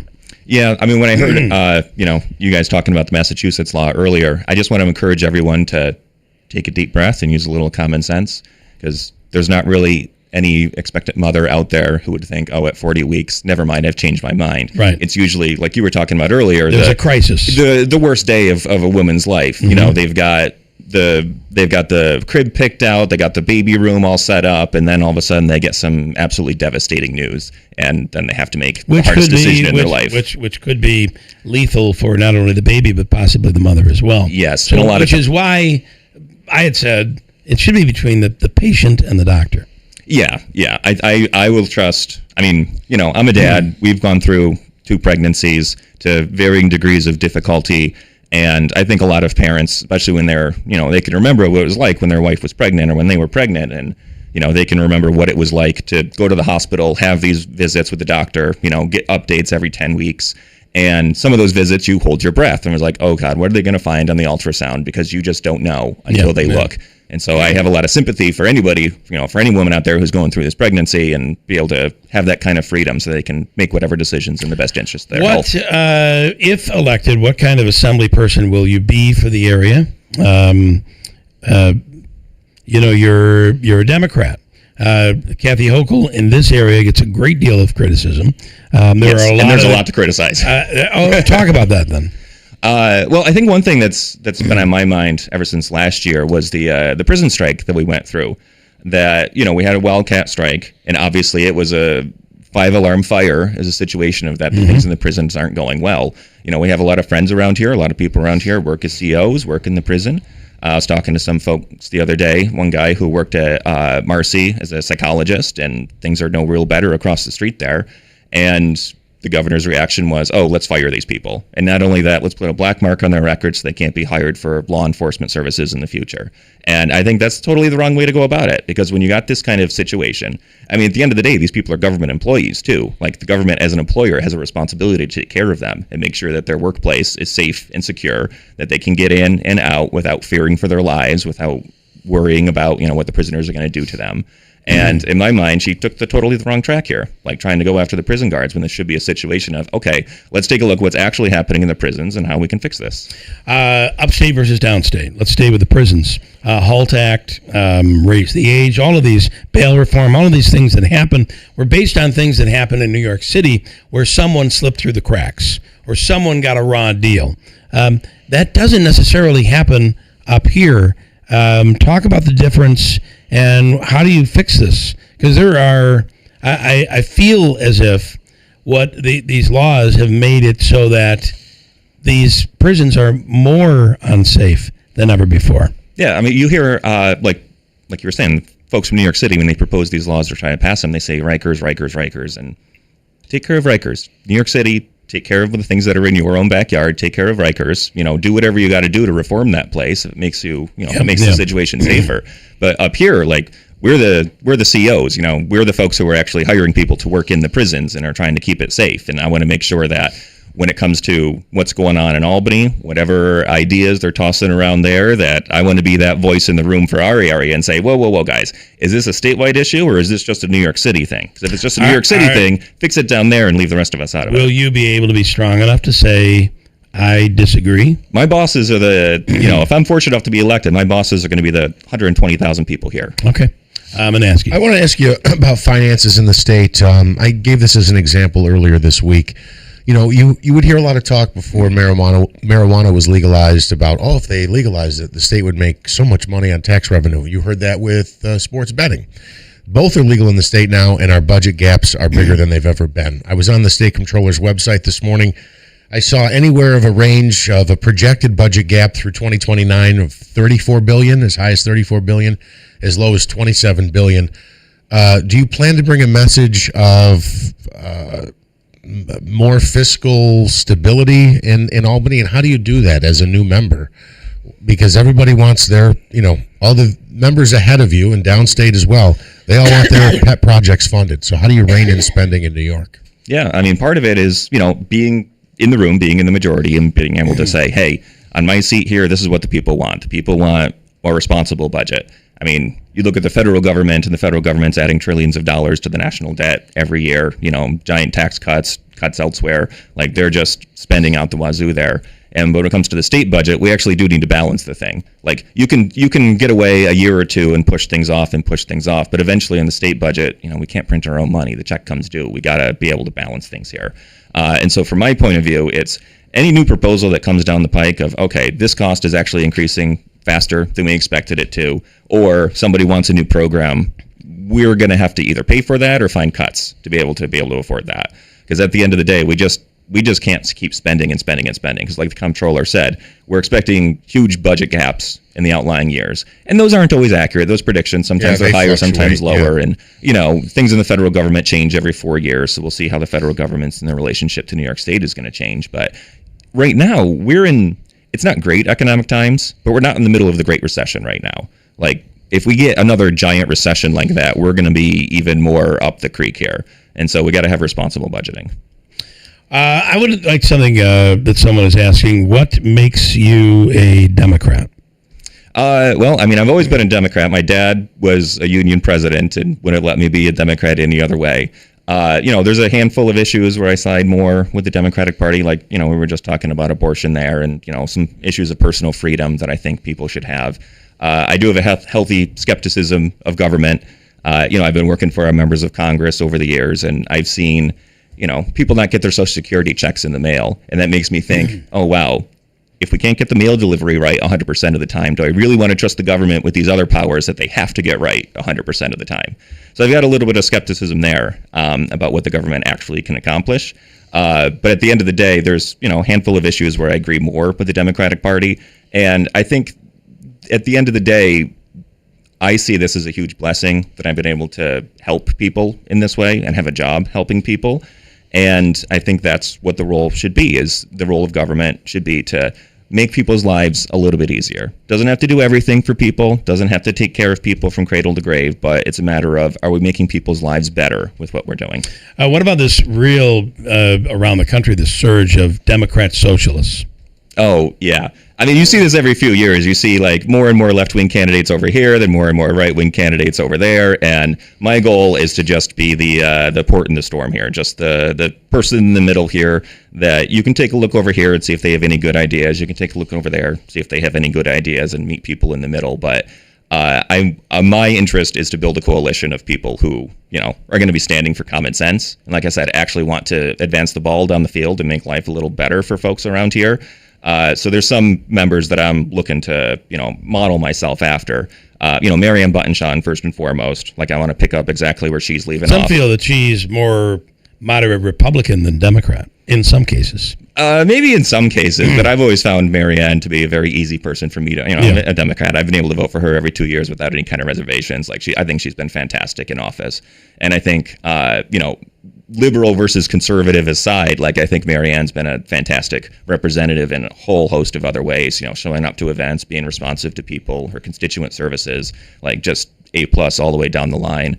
And if I'm fortunate enough to get elected, like, I want to work with folks like Chris Ryan is the state senator who represents part of Oswego County, a very similar red county to ours. I work like folks James Skoufis down in Orange County. I know he's had an ongoing feud with the governor about the budget process, and so I want to talk to him and work with him for that. There's other members who represent other cities similar to Utica and Rome, who represent Cortland and Binghamton and places like that. Those are the folks I want to work with. I have a minute. Somebody asking, how do you deal with someone who says you're too far left, if they describe you as too far left? I mean, for me, like I said, I'm going to model myself after Marianne Buttonshaw. I worked for Anthony Brindisi. He was an idol of mine, and he's the kind of person I want to be. When it comes on public safety issues, I think Marianne's done a great job. Rob Mashel is a supporter of mine, and I love the work that he does. And so I take a lot of cues from Rob Mashel when it comes to public safety issues. And so if you're comfortable with Rob Mashel and Marianne Buttonshaw and Anthony Brindisi, then you know exactly what you're going to get with me. All right. Again, quickly, those open forums that you're doing. Yes. So Rome on Tuesday, August 18th. That's at Copper City Community Connection. We have Utica on Thursday, August 20th at the Other Side in South Utica. And Deerfield on Wednesday, August 26th at the Deerfield Fire Department. They all start at 6:30. All right, John Leip, we'll do it again. Thank you. Will you debate your opponent here in studio? Yes, anytime. I'm on for it. We'll work on that. Thank you so much. Joe Griffo coming in next hour. Stand by. News is next. WIBX Utica Road, W295 Utica. From the WB Insurance Studios, your news talk leader since 1925. WIBX 950 and 92.3 FM. Now the latest from Puck's News. The polls are just opening in 3 more states. I'm Dave Anthony, Fox News, with a focus on the left. In Wisconsin, Democrat socialist Francesca Hong leading the crowded governor's primary race against establishment-backed David Crowley. The winner will face President Trump-backed Republican Tom Tiffany in November. And in Minnesota, Democrat Congresswoman Angie Craig faces progressive Lieutenant Governor Peggy Flanagan in the state Senate primary, offering another test to see if Democrat primary voters move further left. That's Fox's Jeff Manasso. They're also just voting now in Alabama in 4 House primaries set up after the Supreme Court allowed the state to use new congressional districts. There are also primaries today in Connecticut and Vermont, and a special one for Republicans in South Carolina. After Senator Lindsey Graham passed, South Carolina Governor Henry McMaster appointed Graham's sister, Darlene, to take over as senator for the rest of his term. Congressman Russell Fry and Congressman Ralph Norman are running in today's primary for a full 6-year term. So is former Governor Mark Sanford and the businessman who ran against Lindsey Graham in the primary earlier this year, Mark Lynch. Darlene is also running for a full 6-year term as well, and she has President Trump's endorsement. Fox's Jessica Rosenthal. Still a standoff with Iran over the Strait of Hormuz shipping, and the president's replying to a new Iran demand. They asked for money for the damage that we've done. I said, that's a good idea. Well, we're going to ask for money for the damage they've done over a 50-year period. And we're learning now about some drama weeks ago as Iran hopes to target the president. Last month, Trump boarded the old Air Force One jumbo jet leaving the NATO summit in Turkey. The Washington Post reporting because of an Iranian threat, the president was shuttled away in an airport catering truck. According to the Post, the president was then taken to a different, smaller plane, an Air Force C-32A. That made Air Force One a decoy with media and some White House staff aboard. That's Fox's Alex Hogan at the White House. America's listening to Fox News. Larry Elder here. When it comes to supplements, 2 things matter most. It works and you can trust it. Rather than tell you about Relief Factor, we'll let our customers do it. We hear from people every day whose lives have changed, and we'd like you to hear their stories. Mark was in tears from his daily hand joint discomfort. But after a week on Relief Factor, he felt 50% better, and now he barely notices any pain. Loves our customer service. He's so happy, he's spreading the word. And Mark is just one of many. I'm one of them. I take Relief Factor every single morning for back issues. I don't take Relief Factor, my back issues come back. They make it easy to find out if you'll be the next person telling us Relief Factor gave you your life back. 3 weeks for just $17.76. Go to ReliefFactor.com. That's ReliefFactor.com. Or call 800-4RELIEF, 800-4RELIEF. You'll connect with our friendly local team, and they will do everything they can to help. We hope you'll soon be sharing your story with us as well. ReliefFactor.com, 800-4RELIEF.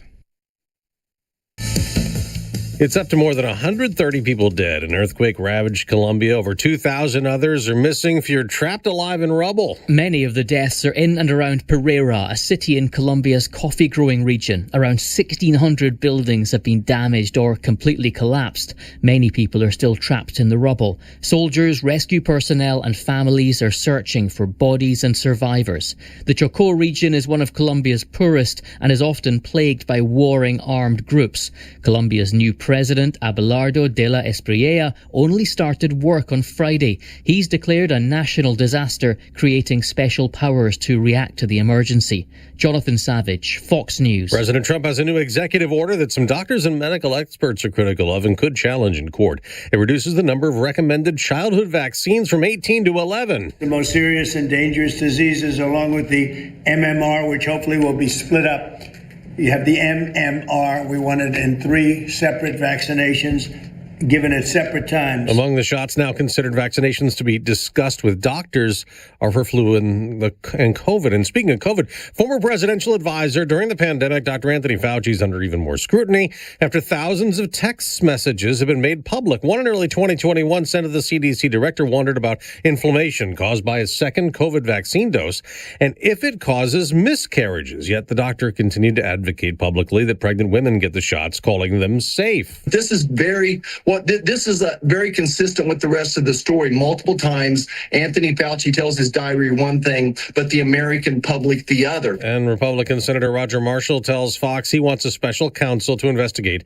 A GOP-led committee voted last week to hold Dr. Fauci in contempt of Congress after he refused to answer COVID questions at a hearing last month. On Wall Street, stock futures are rising before today's trading. I'm Dave Anthony. This is Fox News.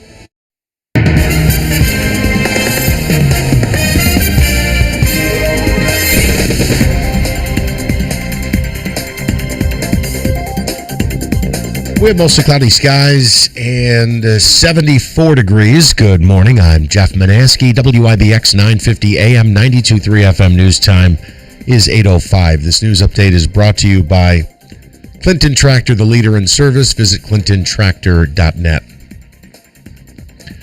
United County Sheriff's Office updating a story we told you about earlier this week involving a fatal crash on State Route 69 in Ansville.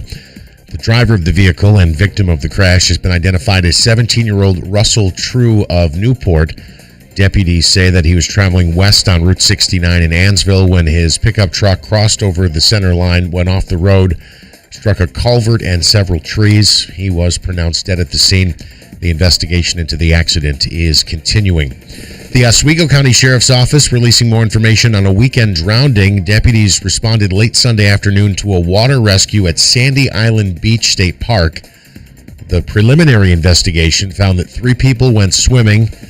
They were taken into deeper water by the current. Now, one of the swimmers was able to make it ashore. Another had to be rescued by those who were nearby, including on-duty lifeguards. And the third victim was not able to make it out of the water safely. He's been identified as 22-year-old Usai Fa of Utica. He drowned, and his body was recovered about 2 hours after going missing. Luciano Fradolin has been found guilty in the murder of his daughter in upstate New York last year. A jury handing down that verdict yesterday in the death of 9-year-old Melina Fradolin after a weeks-long trial. On July 19th of last year, Fradolin reported his daughter was missing, which resulted in a statewide Amber Alert. Her body, though, was later found the next day in a pond in Ticonderoga. Whitesboro Police have a new chief, Dave Olney, officially taking the reins on Monday. Olney most recently served as the police chief in Boonville. He also has several decades previously working with New York State Police. WIBX 950 AM, 92.3 FM news time is 8:08. Here's your Weather Center forecast. In good shape now as we're looking at a little patchy fog around this morning, otherwise clear and looks good into the afternoon. I like it. Lots of sunshine around, 82 with a west breeze tonight. Some clouds into the upper 50s. Naturally in the North Country a little bit cooler, so very pleasant. Wednesday morning, not bad. Wednesday afternoon, thumbs up, sunny 82. And a shower thunderstorm threat back by Thursday near 80. From the Weather Channel, I'm meteorologist Ray Stidgick, WIBX 950 AM and 92.3 FM. Right now, cloudy and 74 at 8:08. All right, from the IBEW Local 43 Sports Desk, Mets win in Atlanta. They beat the Braves last night 8-5. Brett Beatty had a grand slam in the first inning. The Mets have won 6 of their last 7. Yankees were off last night. They stay home to open a series against the Mariners in the Bronx. The first of the 3-game series begins tonight. The Red Sox now facing a losing streak. After being the hottest team in baseball for about a month, the Red Sox lost to the Blue Jays last night 2-1, marking their 3rd straight defeat. That 4-game series continues tonight. The Giants and Jackson Dart learning how to slide. Jackson Dart drew a reaction from the Giants defense during Monday's practice after he chose to slide on a 3rd down run. Head coach John Harbaugh said he applauded after watching Dart make the decision to slide near the sideline, something he was unlikely to do last year, his rookie year, when he had to be examined for concussions and put in concussion protocol 5 times last season. The Kansas City Chiefs have their offensive coordinator back, Eric Bieniemy, returning to training camp. The 56-year-old was back at the practice field yesterday after a couple of weeks of virtual meetings. He left the team to be with his wife in Virginia after an incident last month where their son is accused of allegedly using a gun to shoot his mother twice. Kansas City opens the preseason on Saturday against the LA Rams. You want some comments from Lance? 5 of 6, 6 of 7. 6 of 7. How about that? 6 of 7, yeah. I mean, they're playing like they have something to play for. And how long is Soto out? He could be back soon, is what I'm hearing, before the end of the season. Okay, let's see. That'd be a big ad, right? But they're doing it without him. Okay, so this is from Lance. Bill, he's coming after you. Good, please. Bill, why is it okay for politicians / the government to ban assisted suicide, but an 8-month-old abortion should be off limits? I consider myself pro-choice. I believe. I don't know how that's coming after me. I don't know. I just saw the beginning. It says, "Bill, why is it okay?" Yeah. Listen, again, between your doctor and the patient. If you go to a doctor and you're how many months pregnant, deep into the term, and you say, I want an abortion, there's a very good chance your doctor is going to say no. But there are scenarios that can occur that could affect the life of the baby and the mother that should be between a doctor and the mother. That's just my opinion. Lance, I believe the new law states a woman can do it for whatever reason, so no medical reason is required. Picture that. He needs another analogy. Social Security checks aren't mailed anymore. And then Bill must have a bad memory. He was the one calling him progressive Democrat multiple times on the air. I don't know if he's talking about I did, and we discussed that the last time he was on the air, in that a lot of his supporters were progressives in Utica. Also, Lance just chimed in here a second ago. Lance, you know that's true. He says, but assisted suicide is illegal. Well, actually, in New York State, they just passed a law that just took effect that I don't know the exact criteria needed, but essentially if you get a medical diagnosis that you have 6 months or fewer to live, you can be prescribed Lance, you got to read the news. Pills. You got to read the news. In many states, it is still illegal, but it just passed. It's called like the Dignity. Let's see. Let me just quickly look it up. Assisted suicide bill. I think Hochul just signed it into law last week or 2 weeks ago. The New York Medical Aid in Dying Act is officially law and took effect August 5th, which was less than a week ago, signed by Governor Kathy Hochul. To legally obtain life-ending medication under the new framework, a patient must meet all of the following criteria.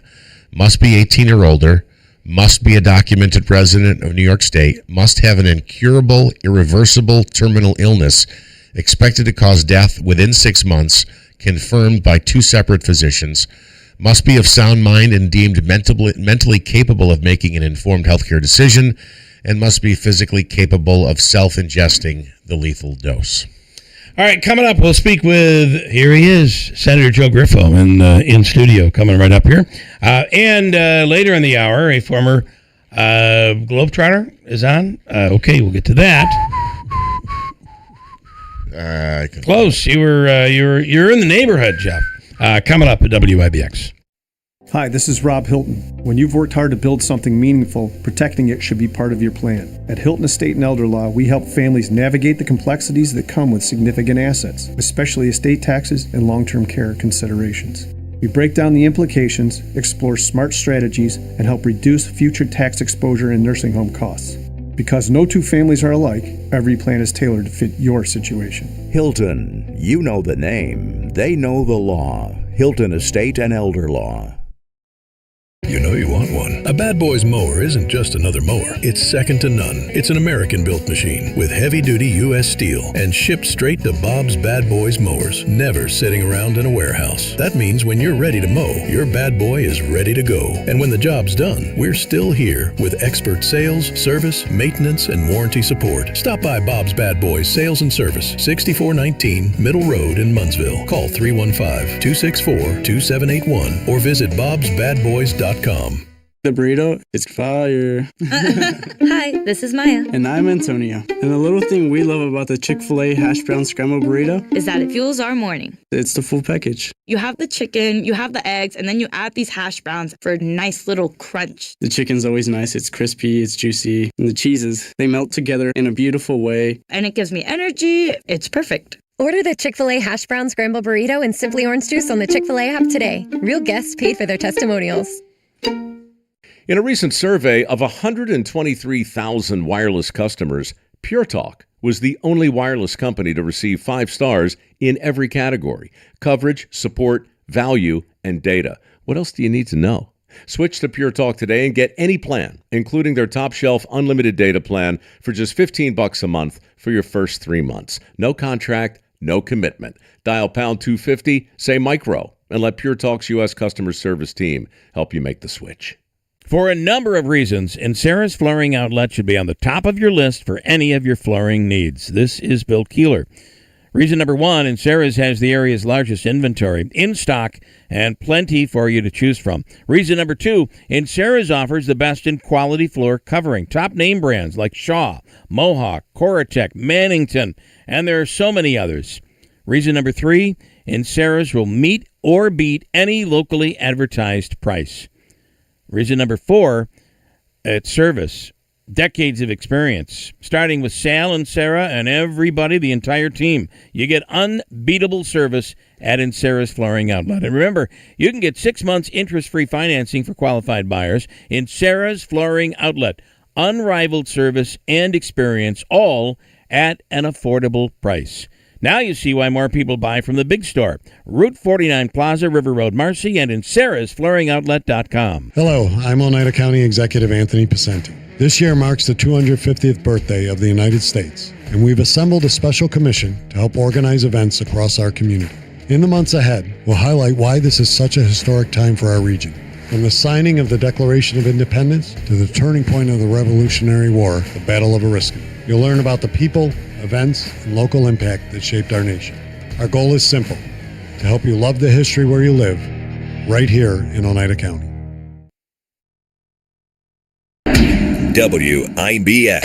This is Keeler. WIBX 950 and 92.3 FM. Now back to the Keeler Show.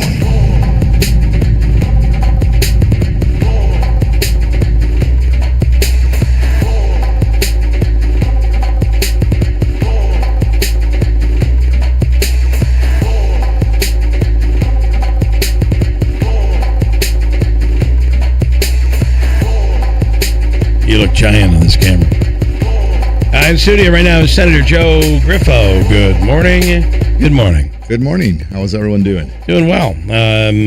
Summer's flying by. Summer is flying by, and this is a great time for you to be able to get in, get a feel for what your constituents are absolutely worried about, and what are you hearing out there? You sound all right. You doing all right? Or are you Improving. going through a little puberty there or something? I am, yeah. Finally? All right, Yeah. that's good. Yeah.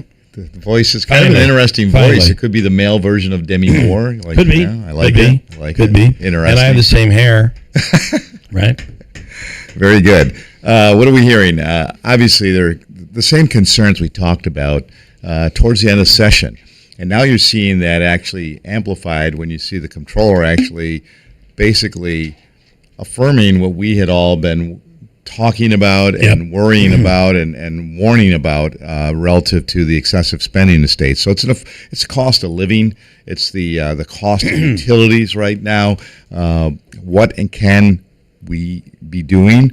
There are a lot of, like I say, it's not enough to just criticize. We have to propose constructive alternatives, which we've tried to do. The question is who's listening and what ultimately will be done. And as I indicated, that comptroller report, I think, was really important for people to understand that what we have said and warned about is now being indicated by a elected Democrat who has the fiscal responsibility, and I give him credit for that, to basically say you cannot sustain this level of spending. It's outrageous. I mean, when you look at the fact that they spent over $15 billion over last year, that's higher than a half a dozen states' annual budgets. So that's what we're hearing right now. New York Post, couple stories in the New York Post.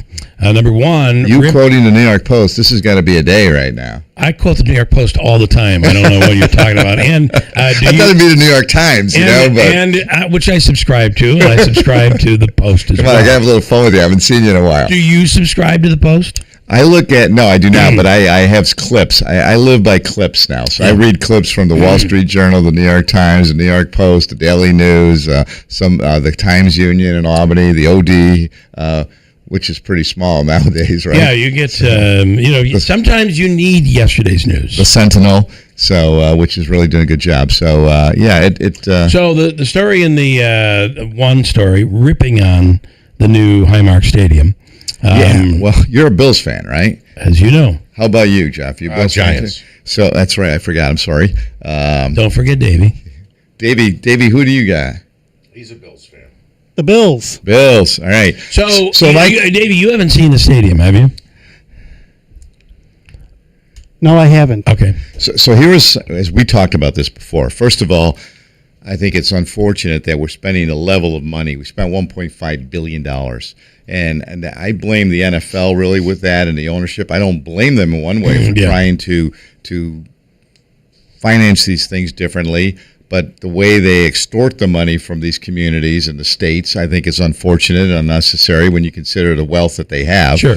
And I do believe that there's a role for the government, local government, as well as the state to keep a team like the Bills in New York State. And I actually don't dislike the Bills. I'm a Raiders fan, but I actually root for the Bills. If we were funding the Raiders stadium in Vegas, I would think, I think we have a problem. However, this is New York's only football team.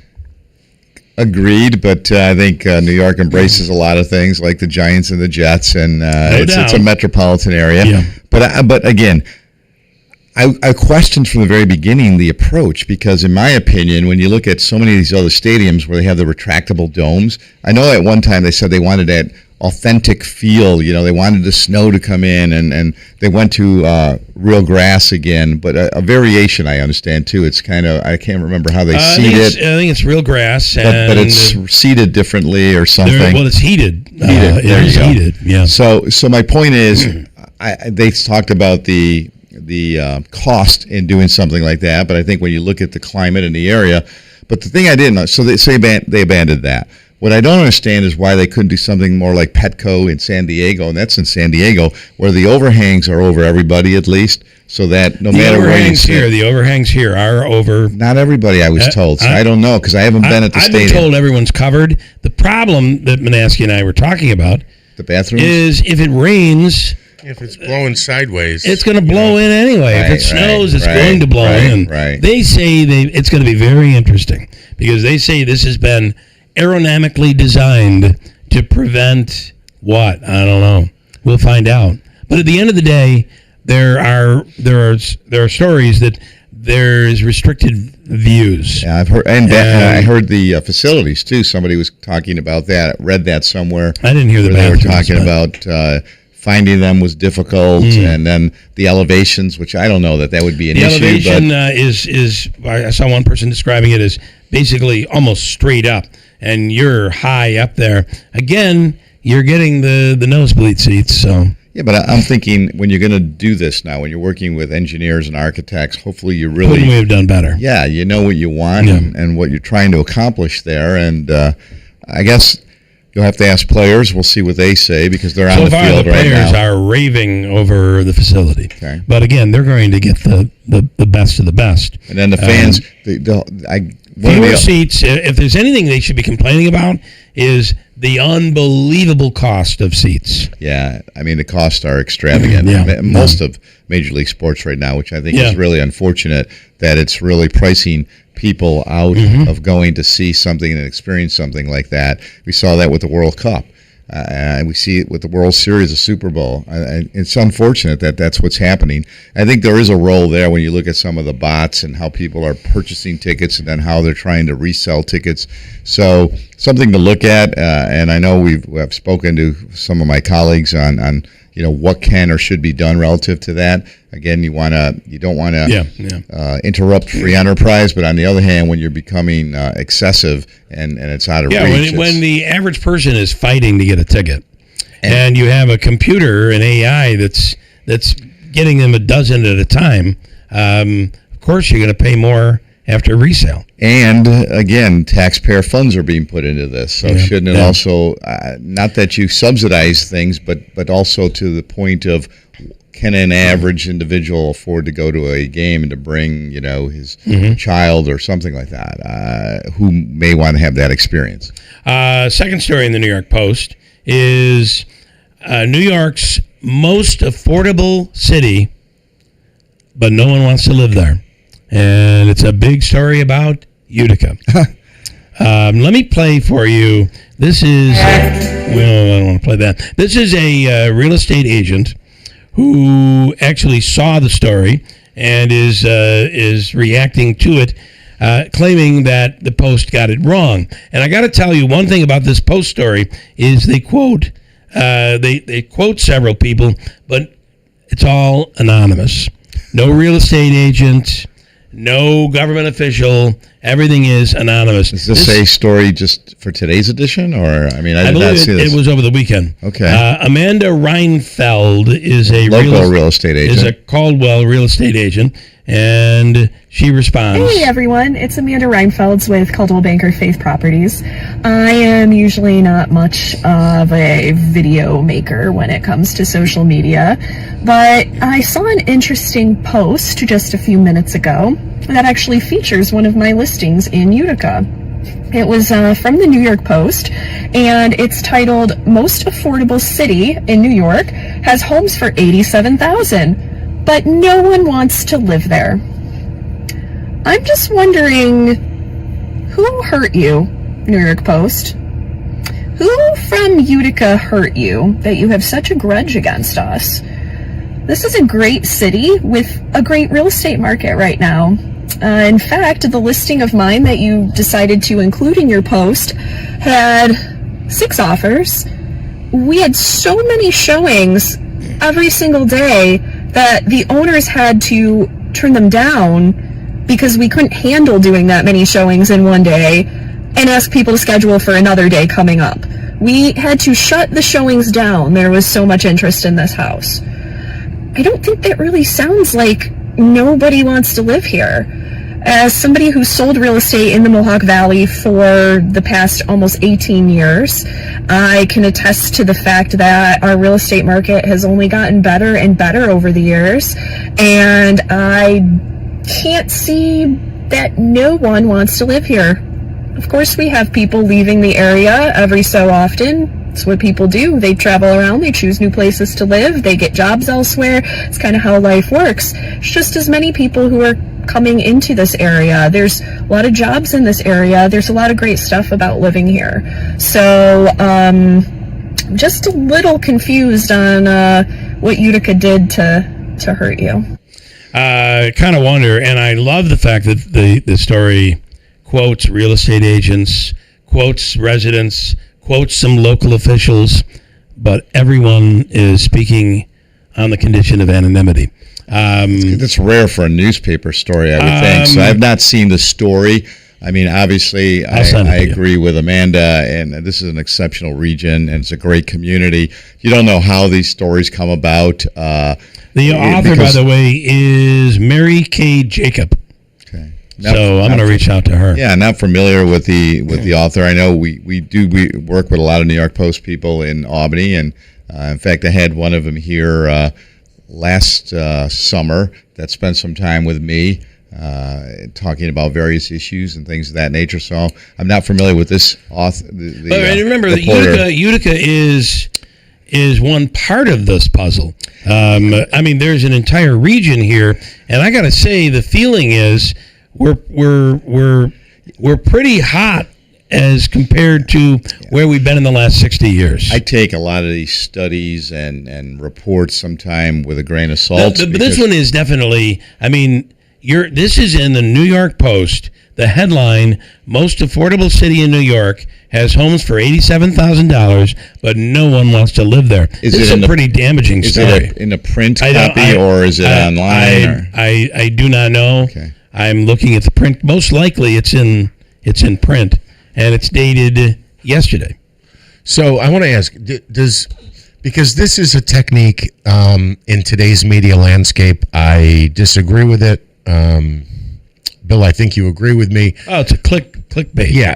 You are strongly encouraged by editors to put emotion words or try to draw a reaction, an emotional reaction. Actually, this would be in today's, I'm pretty sure, because it was posted at 5 p.m. yesterday. So it may be in today's post. So what I'm getting at, though, is there anything in the story that says nobody wants to live there? We can't sell a house there. We've had a listing here and it's a beautiful property, and nobody wants to be in Utica, or that they're critical of the school district or something like that for a reason to not live here.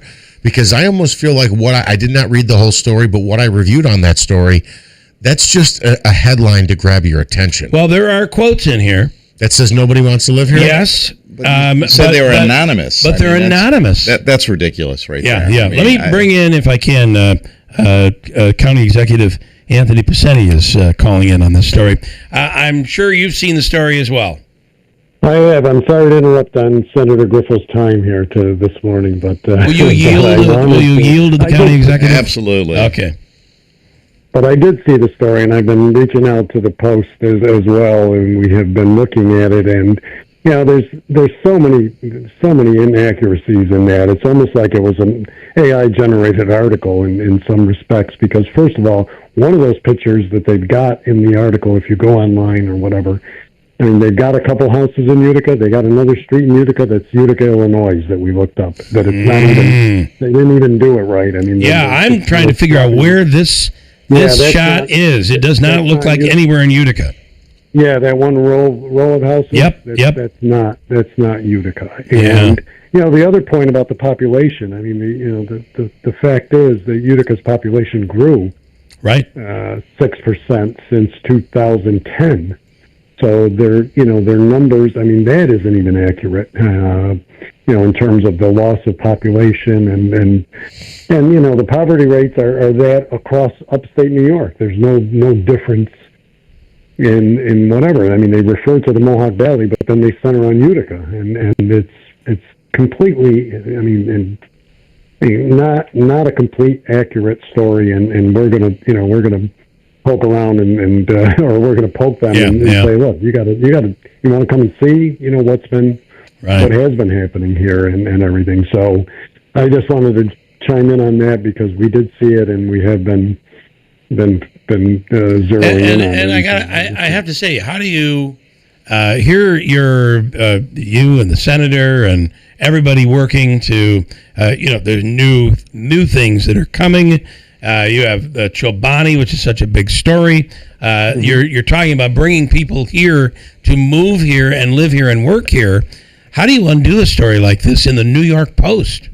Yeah, well, I mean, I think the senator knows he's had experience with this kind of stuff as I have. But I think the point is, that we know what is going on here, and we know that we have a housing need. I mean, those I mean, there are. We need more housing. We need to build more. We have been, cleaning up the blight and the other pieces, but we do need more housing, and there are people living here. There are still people that, that continue. Houses go up for sale, and this, and then they're gone. They're gone in a day. I mean, I guess, the other question is, who are these anonymous real estate agents, and why didn't they go on the record and say that? But, that's the crux of reporting in a paper like the Post and others that, especially when they're, 200, 300 miles away. Right. Did that reporter come up here? Did they even, I mean, obviously they couldn't have because the pictures don't reflect it. So they just took, I mean, I still keep asking what generated the story. I mean, right. Trying to understand how did that just pop out of as nowhere the real estate agent asks, who hurt your feelings from Utica? Because it does seem that way. Well, yeah, but that's my point. What generated that? I mean, it's not like Utica has been, or even we have been saying, we've got these houses and nobody wants to come here. Nobody has said that in this community, on the leadership side, or even on the real estate side. Yeah. All right, County. We appreciate it. Thank you so much. Okay. Take care, guys. Thanks so much. Your take on that, Joe? Yeah, no, I mean, he makes good points. And again, I told you that obviously you seek out favorable press, but I have found that so many of these stories that appear, the top 5 in this category, the worst 5 in that. The 12 deadliest cities in New York. I mean, now the difference here is that this is not that story. Right, and you have they're calling this a real estate exclusive. I know what you're talking about.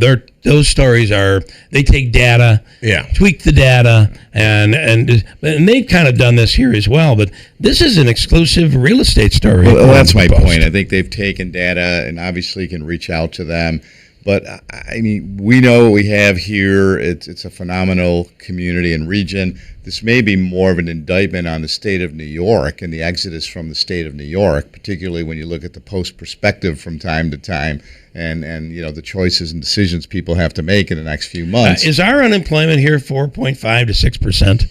I haven't seen the latest statistics. I think our numbers are the number of openings far exceeds the number of workers.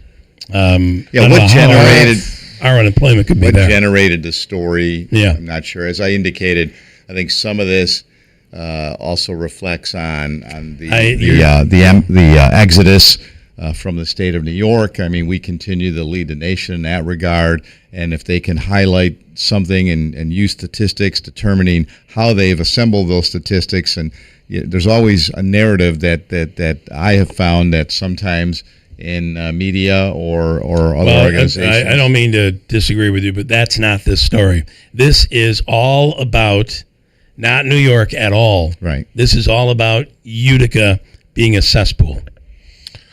It is a hit job. So on I the have not read unemployment rate, the article yet. So mid June of 2025, it was 3.6%. This year, it's at 4%. Yeah, they've got unemployment at 4.5 to 6%. That's just not true. Now, are there areas in Utica that I would not take people? Yes, and that's a challenge for the mayor and the Common Council to figure out ways to fix places like West Utica, right? I mean, those are real issues. Yeah. But I think this is a great opportunity. You saw that yesterday with the county was involved with the city of Utica at around Oneida Square and things of that nature. I see this as a great opportunity for you to grab a hold of one of those reporters in Albany from the Post, grab them by the ear and drag them out here and say, this is not fair. Yeah, as I indicated to you, we actually had one of those reporters here and actually enjoyed the experience here.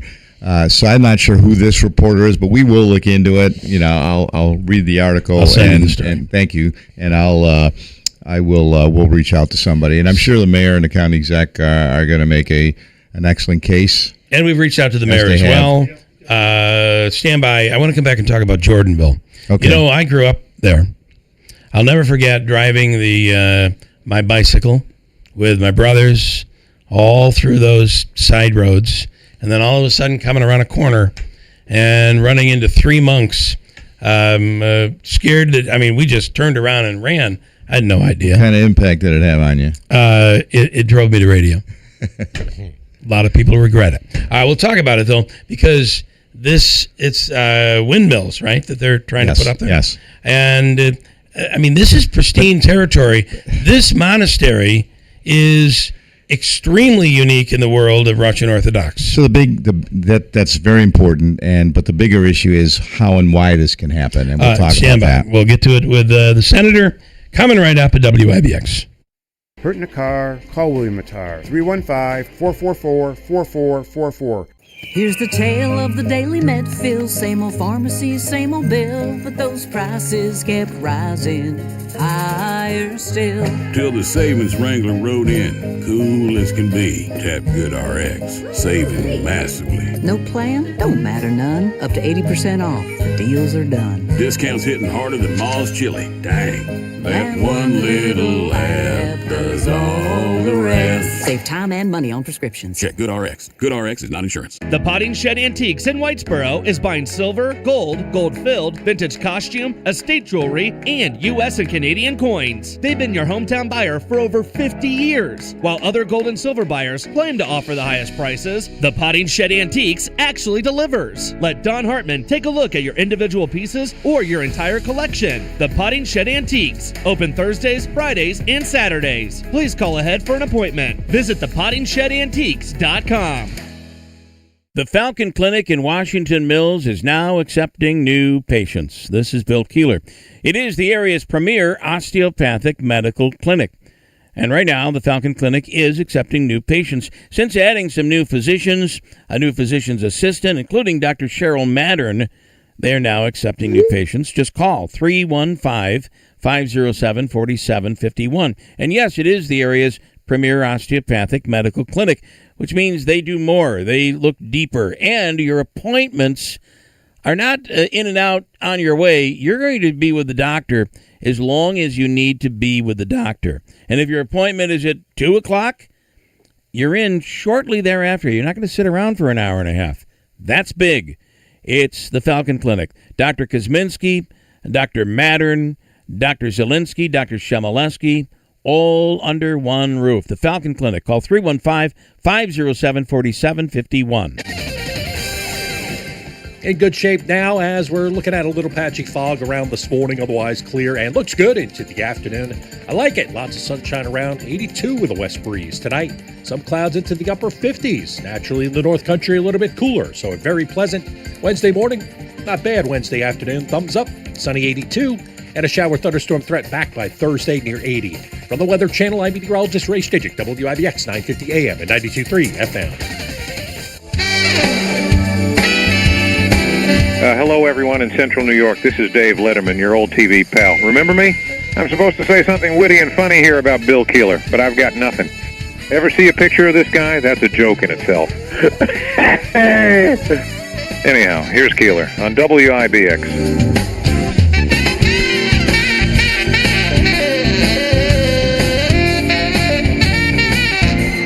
10 reasons why you should live. Right. I seen that you had that bumper from Letterman, right? We could do that. The top 10 reasons why you, all this stuff is such clickbait. But this story, I'm not sure this story is clickbait. Samantha Colosimo Testa piping in. And maybe if we started investing $101 million into neighborhoods, you could see a turnaround to the image of Utica. So she's not running from it. Would anyone buy a house in Utica for $87,000 when they can live in a $600,000 affordable housing unit with brand new furnishings? Okay. Look, this one thing catches my eye. People keep moving out anyway. Utica is currently losing population at a rate of about 0.74% a year and has shrunk more than 4% since the 2020 census. Recent analysis of statewide migration found Utica among the upstate municipalities outside New York City that lost the most residents, down roughly 1,500 people. By the way, if those numbers are wrong, then they're wrong. Well, here's my question. They're right. Here's my question. Well, Passetti just said they're wrong. That we're up. I'm wondering 5%. Where they get that. I mean, but unless they just flat out made it up. Here's my question. The census was when? 2020. This is 2026. Mm-hmm. Where are they getting the numbers that show a decrease since the census came out? And so who's going out and counting heads? The census was in 2020. That statement alone doesn't make sense. Where are you getting the data from? And they don't, by the way, reference their data. They reference the census, which was in 2020. There hasn't been another census since 2020.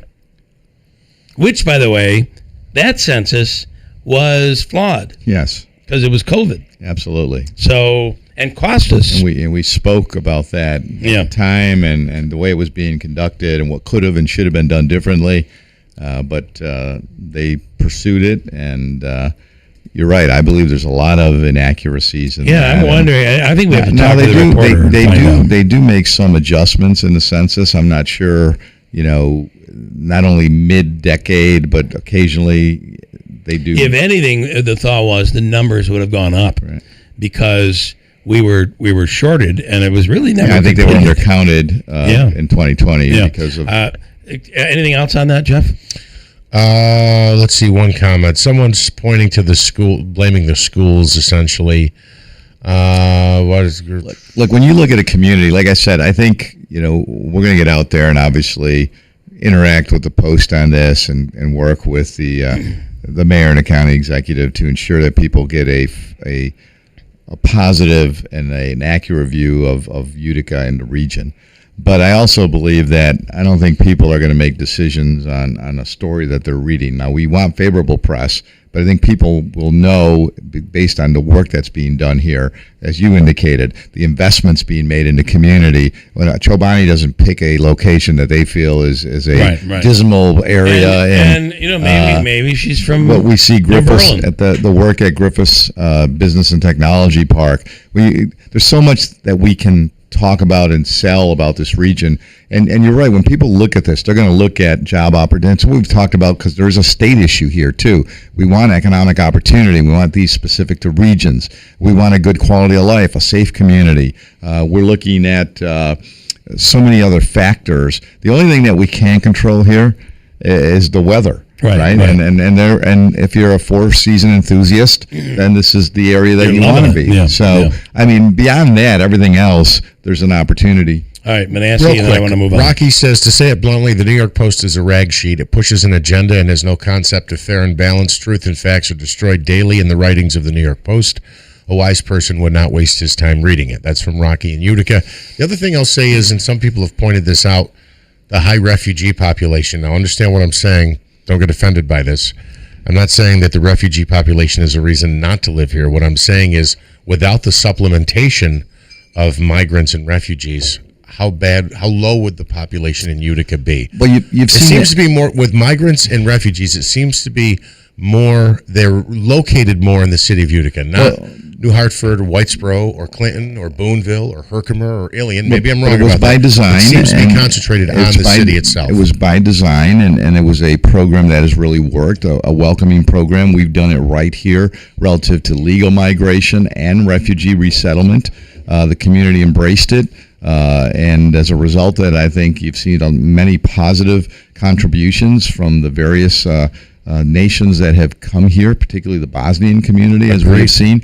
So I think that actually helped keep population stable. That's what I'm saying. In fact, Utica, for a while, one of the things that buongiorno. So one of the things that really took place was that Utica did not have the loss that you saw in many other communities. I mean, I remember the significant immediate loss that we had in Rome based on the realignment and closure of Griffiths. When you lost thousands of jobs and thousands of people, the first impact was the real estate market and the school system. But I think you look at all these things, when somebody's looking at a community, they're looking at economic opportunity, public safety, they're looking at transportation, they're looking at schools. You're going to look at all these, and I think we can be proud of everything that you have here. There's always room for improvement. I mean, nobody's going to say... I say this story, you take this story and use it as an inspiration for a positive. Yeah, absolutely. I agree with you. It opens a door to talk about...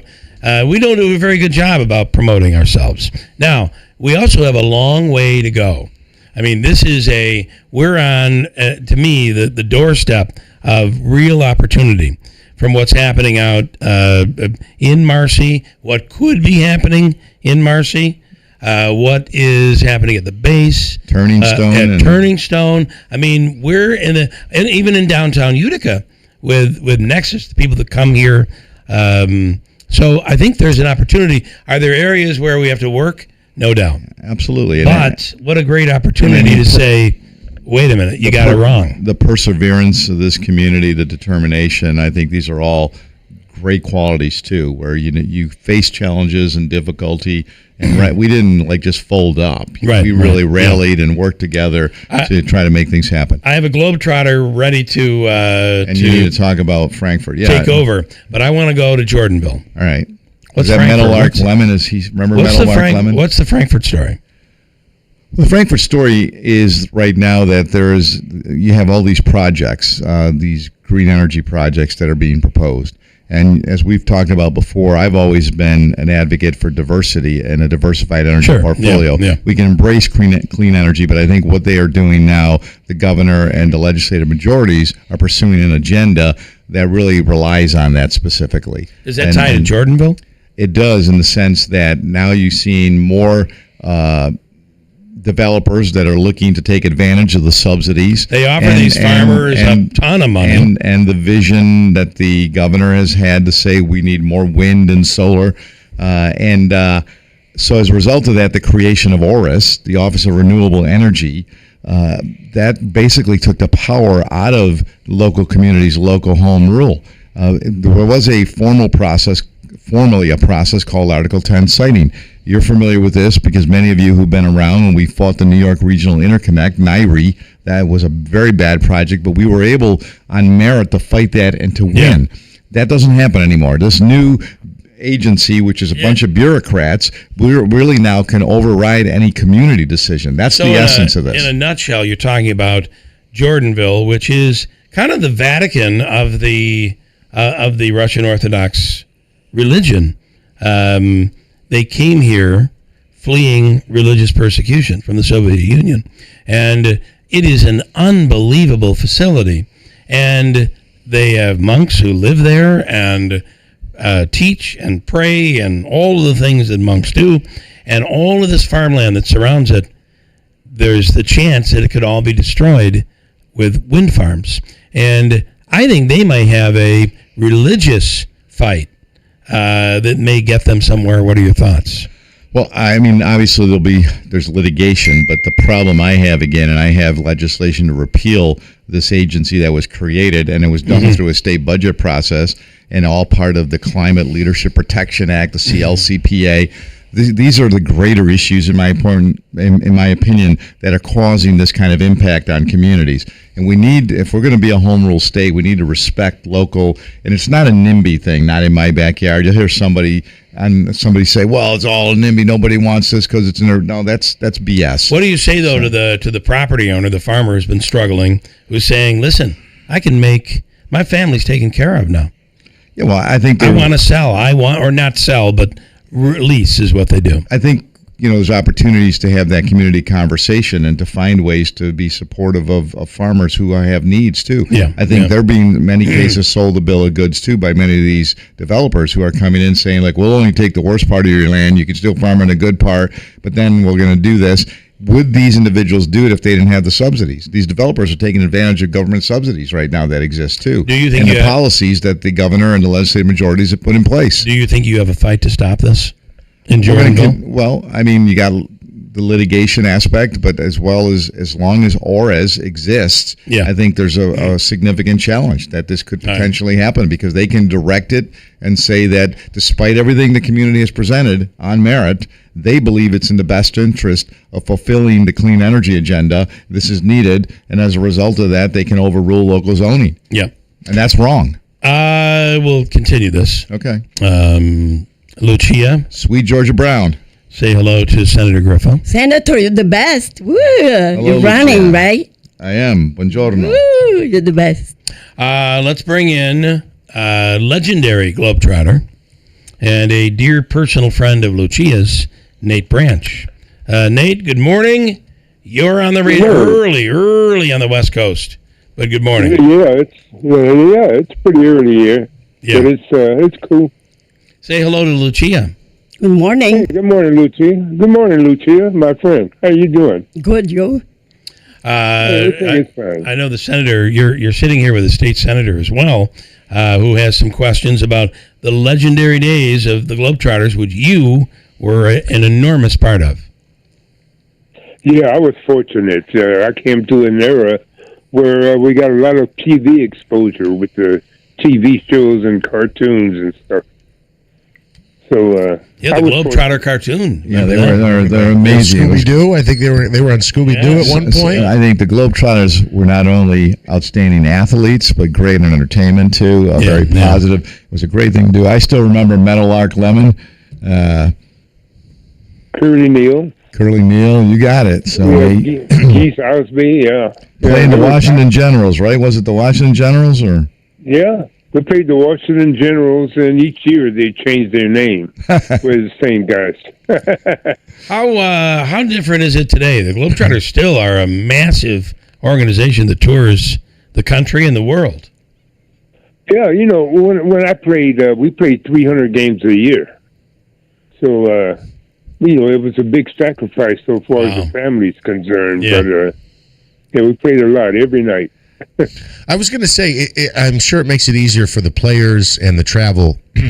But nowadays, I believe the way it's set up is there's like an A team, a B team, a C team, and a D team, where there's a ton of different Globetrotter teams out there, which I guess does make it easier for the players, but at the same time, you don't get the renowned, like Nate Branch. You know what I mean? Right. Yeah. You never know who you're going to see, really, where, as it used to be, I was going to see this particular player or something like that. Sure. Right. Well, we only had 2 teams when I played. Meadowlark Lemon was the showman on our unit, and I think it was Geese Osby was the showman on the international unit. But nowadays, I think there's 3 or 4 teams, like you mentioned. You find what they've done, right? They were ahead of their time in so many ways, as we said, not only in talent and entertainment. You see that now in baseball with Banana Baseball, right? So it's you guys. You set the tone and the standard for so much else.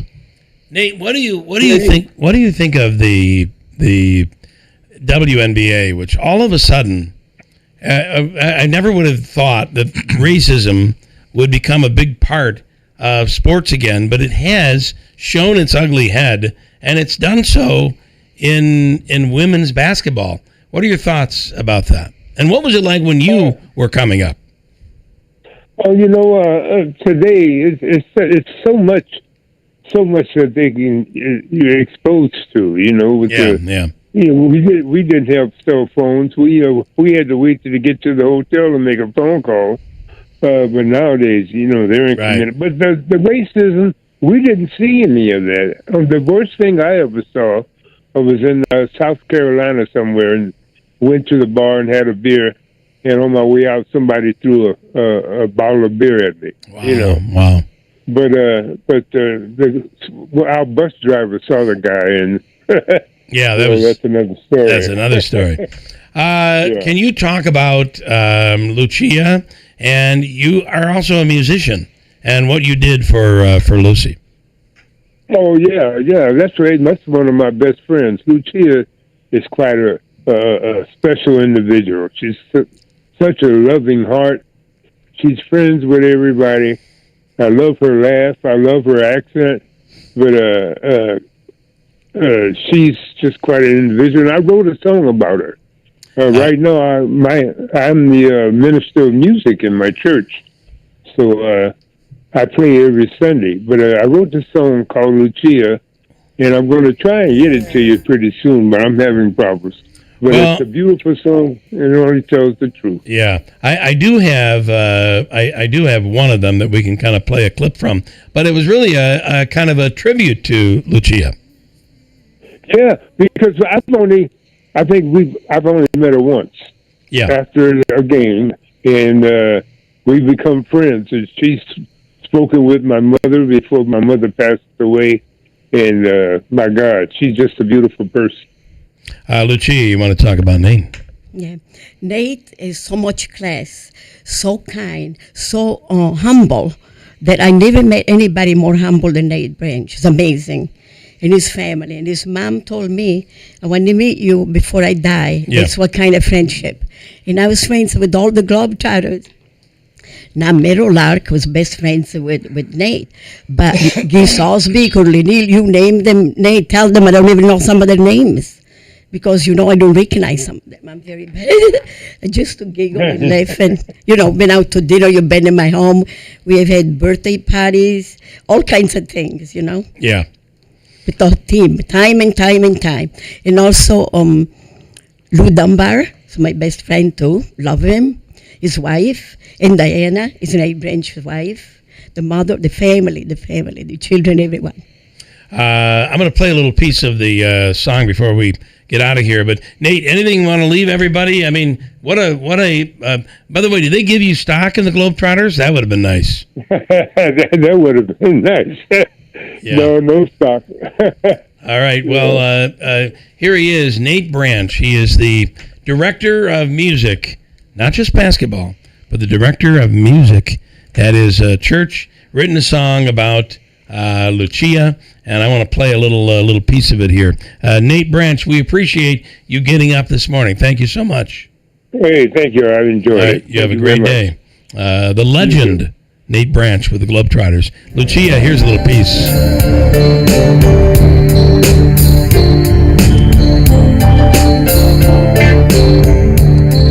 is Nate Brandt singing about Lucy. Is the one. Oh, she makes me smile. Joe, come on. We've been friends for such a long while. Something she'll have forever. Lucia. Thank you, Lucy. From the WB Insurance Studio, your news talk leader since 1925. WIBX 950 and 92.3 FM. Now the latest from Fox News. Do Wisconsin Democrats want a socialist governor? I'm Dave Anthony, Fox News. They are deciding that at the polls today, with Francesca Hong the primary frontrunner. She has run on the platform of higher minimum wage, higher taxes for rich people, universal health care, and a one-year moratorium on new data centers. She has flip-flopped on tweets calling to defund or abolish police and criticizing Thanksgiving. She called those bad takes. Fox's Mike Tobin in Milwaukee. The winning Democrat will face Republican Congressman Tom Tiffany in the governor's race in November. There are also progressives on the ballot in primaries today in Connecticut, Minnesota, and Vermont, and Fox's Zebin Brown reports. 4 of Alabama's 7 congressional districts hold primary elections today for parties to pick nominees for November's congressional elections. These are primaries for the districts affected by the U.S. Supreme Court ruling allowing the state to rely on congressional district maps drafted in 2023. Newer maps were ruled unsuitable. There's also a special Republican primary in South Carolina to replace late Senator Lindsey Graham as the GOP nominee in November. President Trump could be taken to court over an executive order some doctors and medical experts do not support, reducing the number of recommended childhood vaccines from 18 to 11, COVID no longer among them. And speaking of COVID, ex-presidential advisor Dr. Anthony Fauci is under more scrutiny over his recommending the vaccine. There have been no red flags of anything that anyone would be worried about. That's what Fauci told CBS in 2021 during the pandemic, weeks after writing in private text messages made public that he had concerns about the second dose of the COVID vaccine causing inflammation that could cause pregnant women to have miscarriages. Republican Senator Roger Marshall tells Fox he wants a special counsel. They have subpoena power. They can have an independent investigation, and then they can prosecute as well. A GOP-led Senate committees held Fauci in contempt of Congress for refusing to answer COVID questions. The doctor's lawyer called that a political stunt, saying Fauci has saved lives. America's listening to Fox News.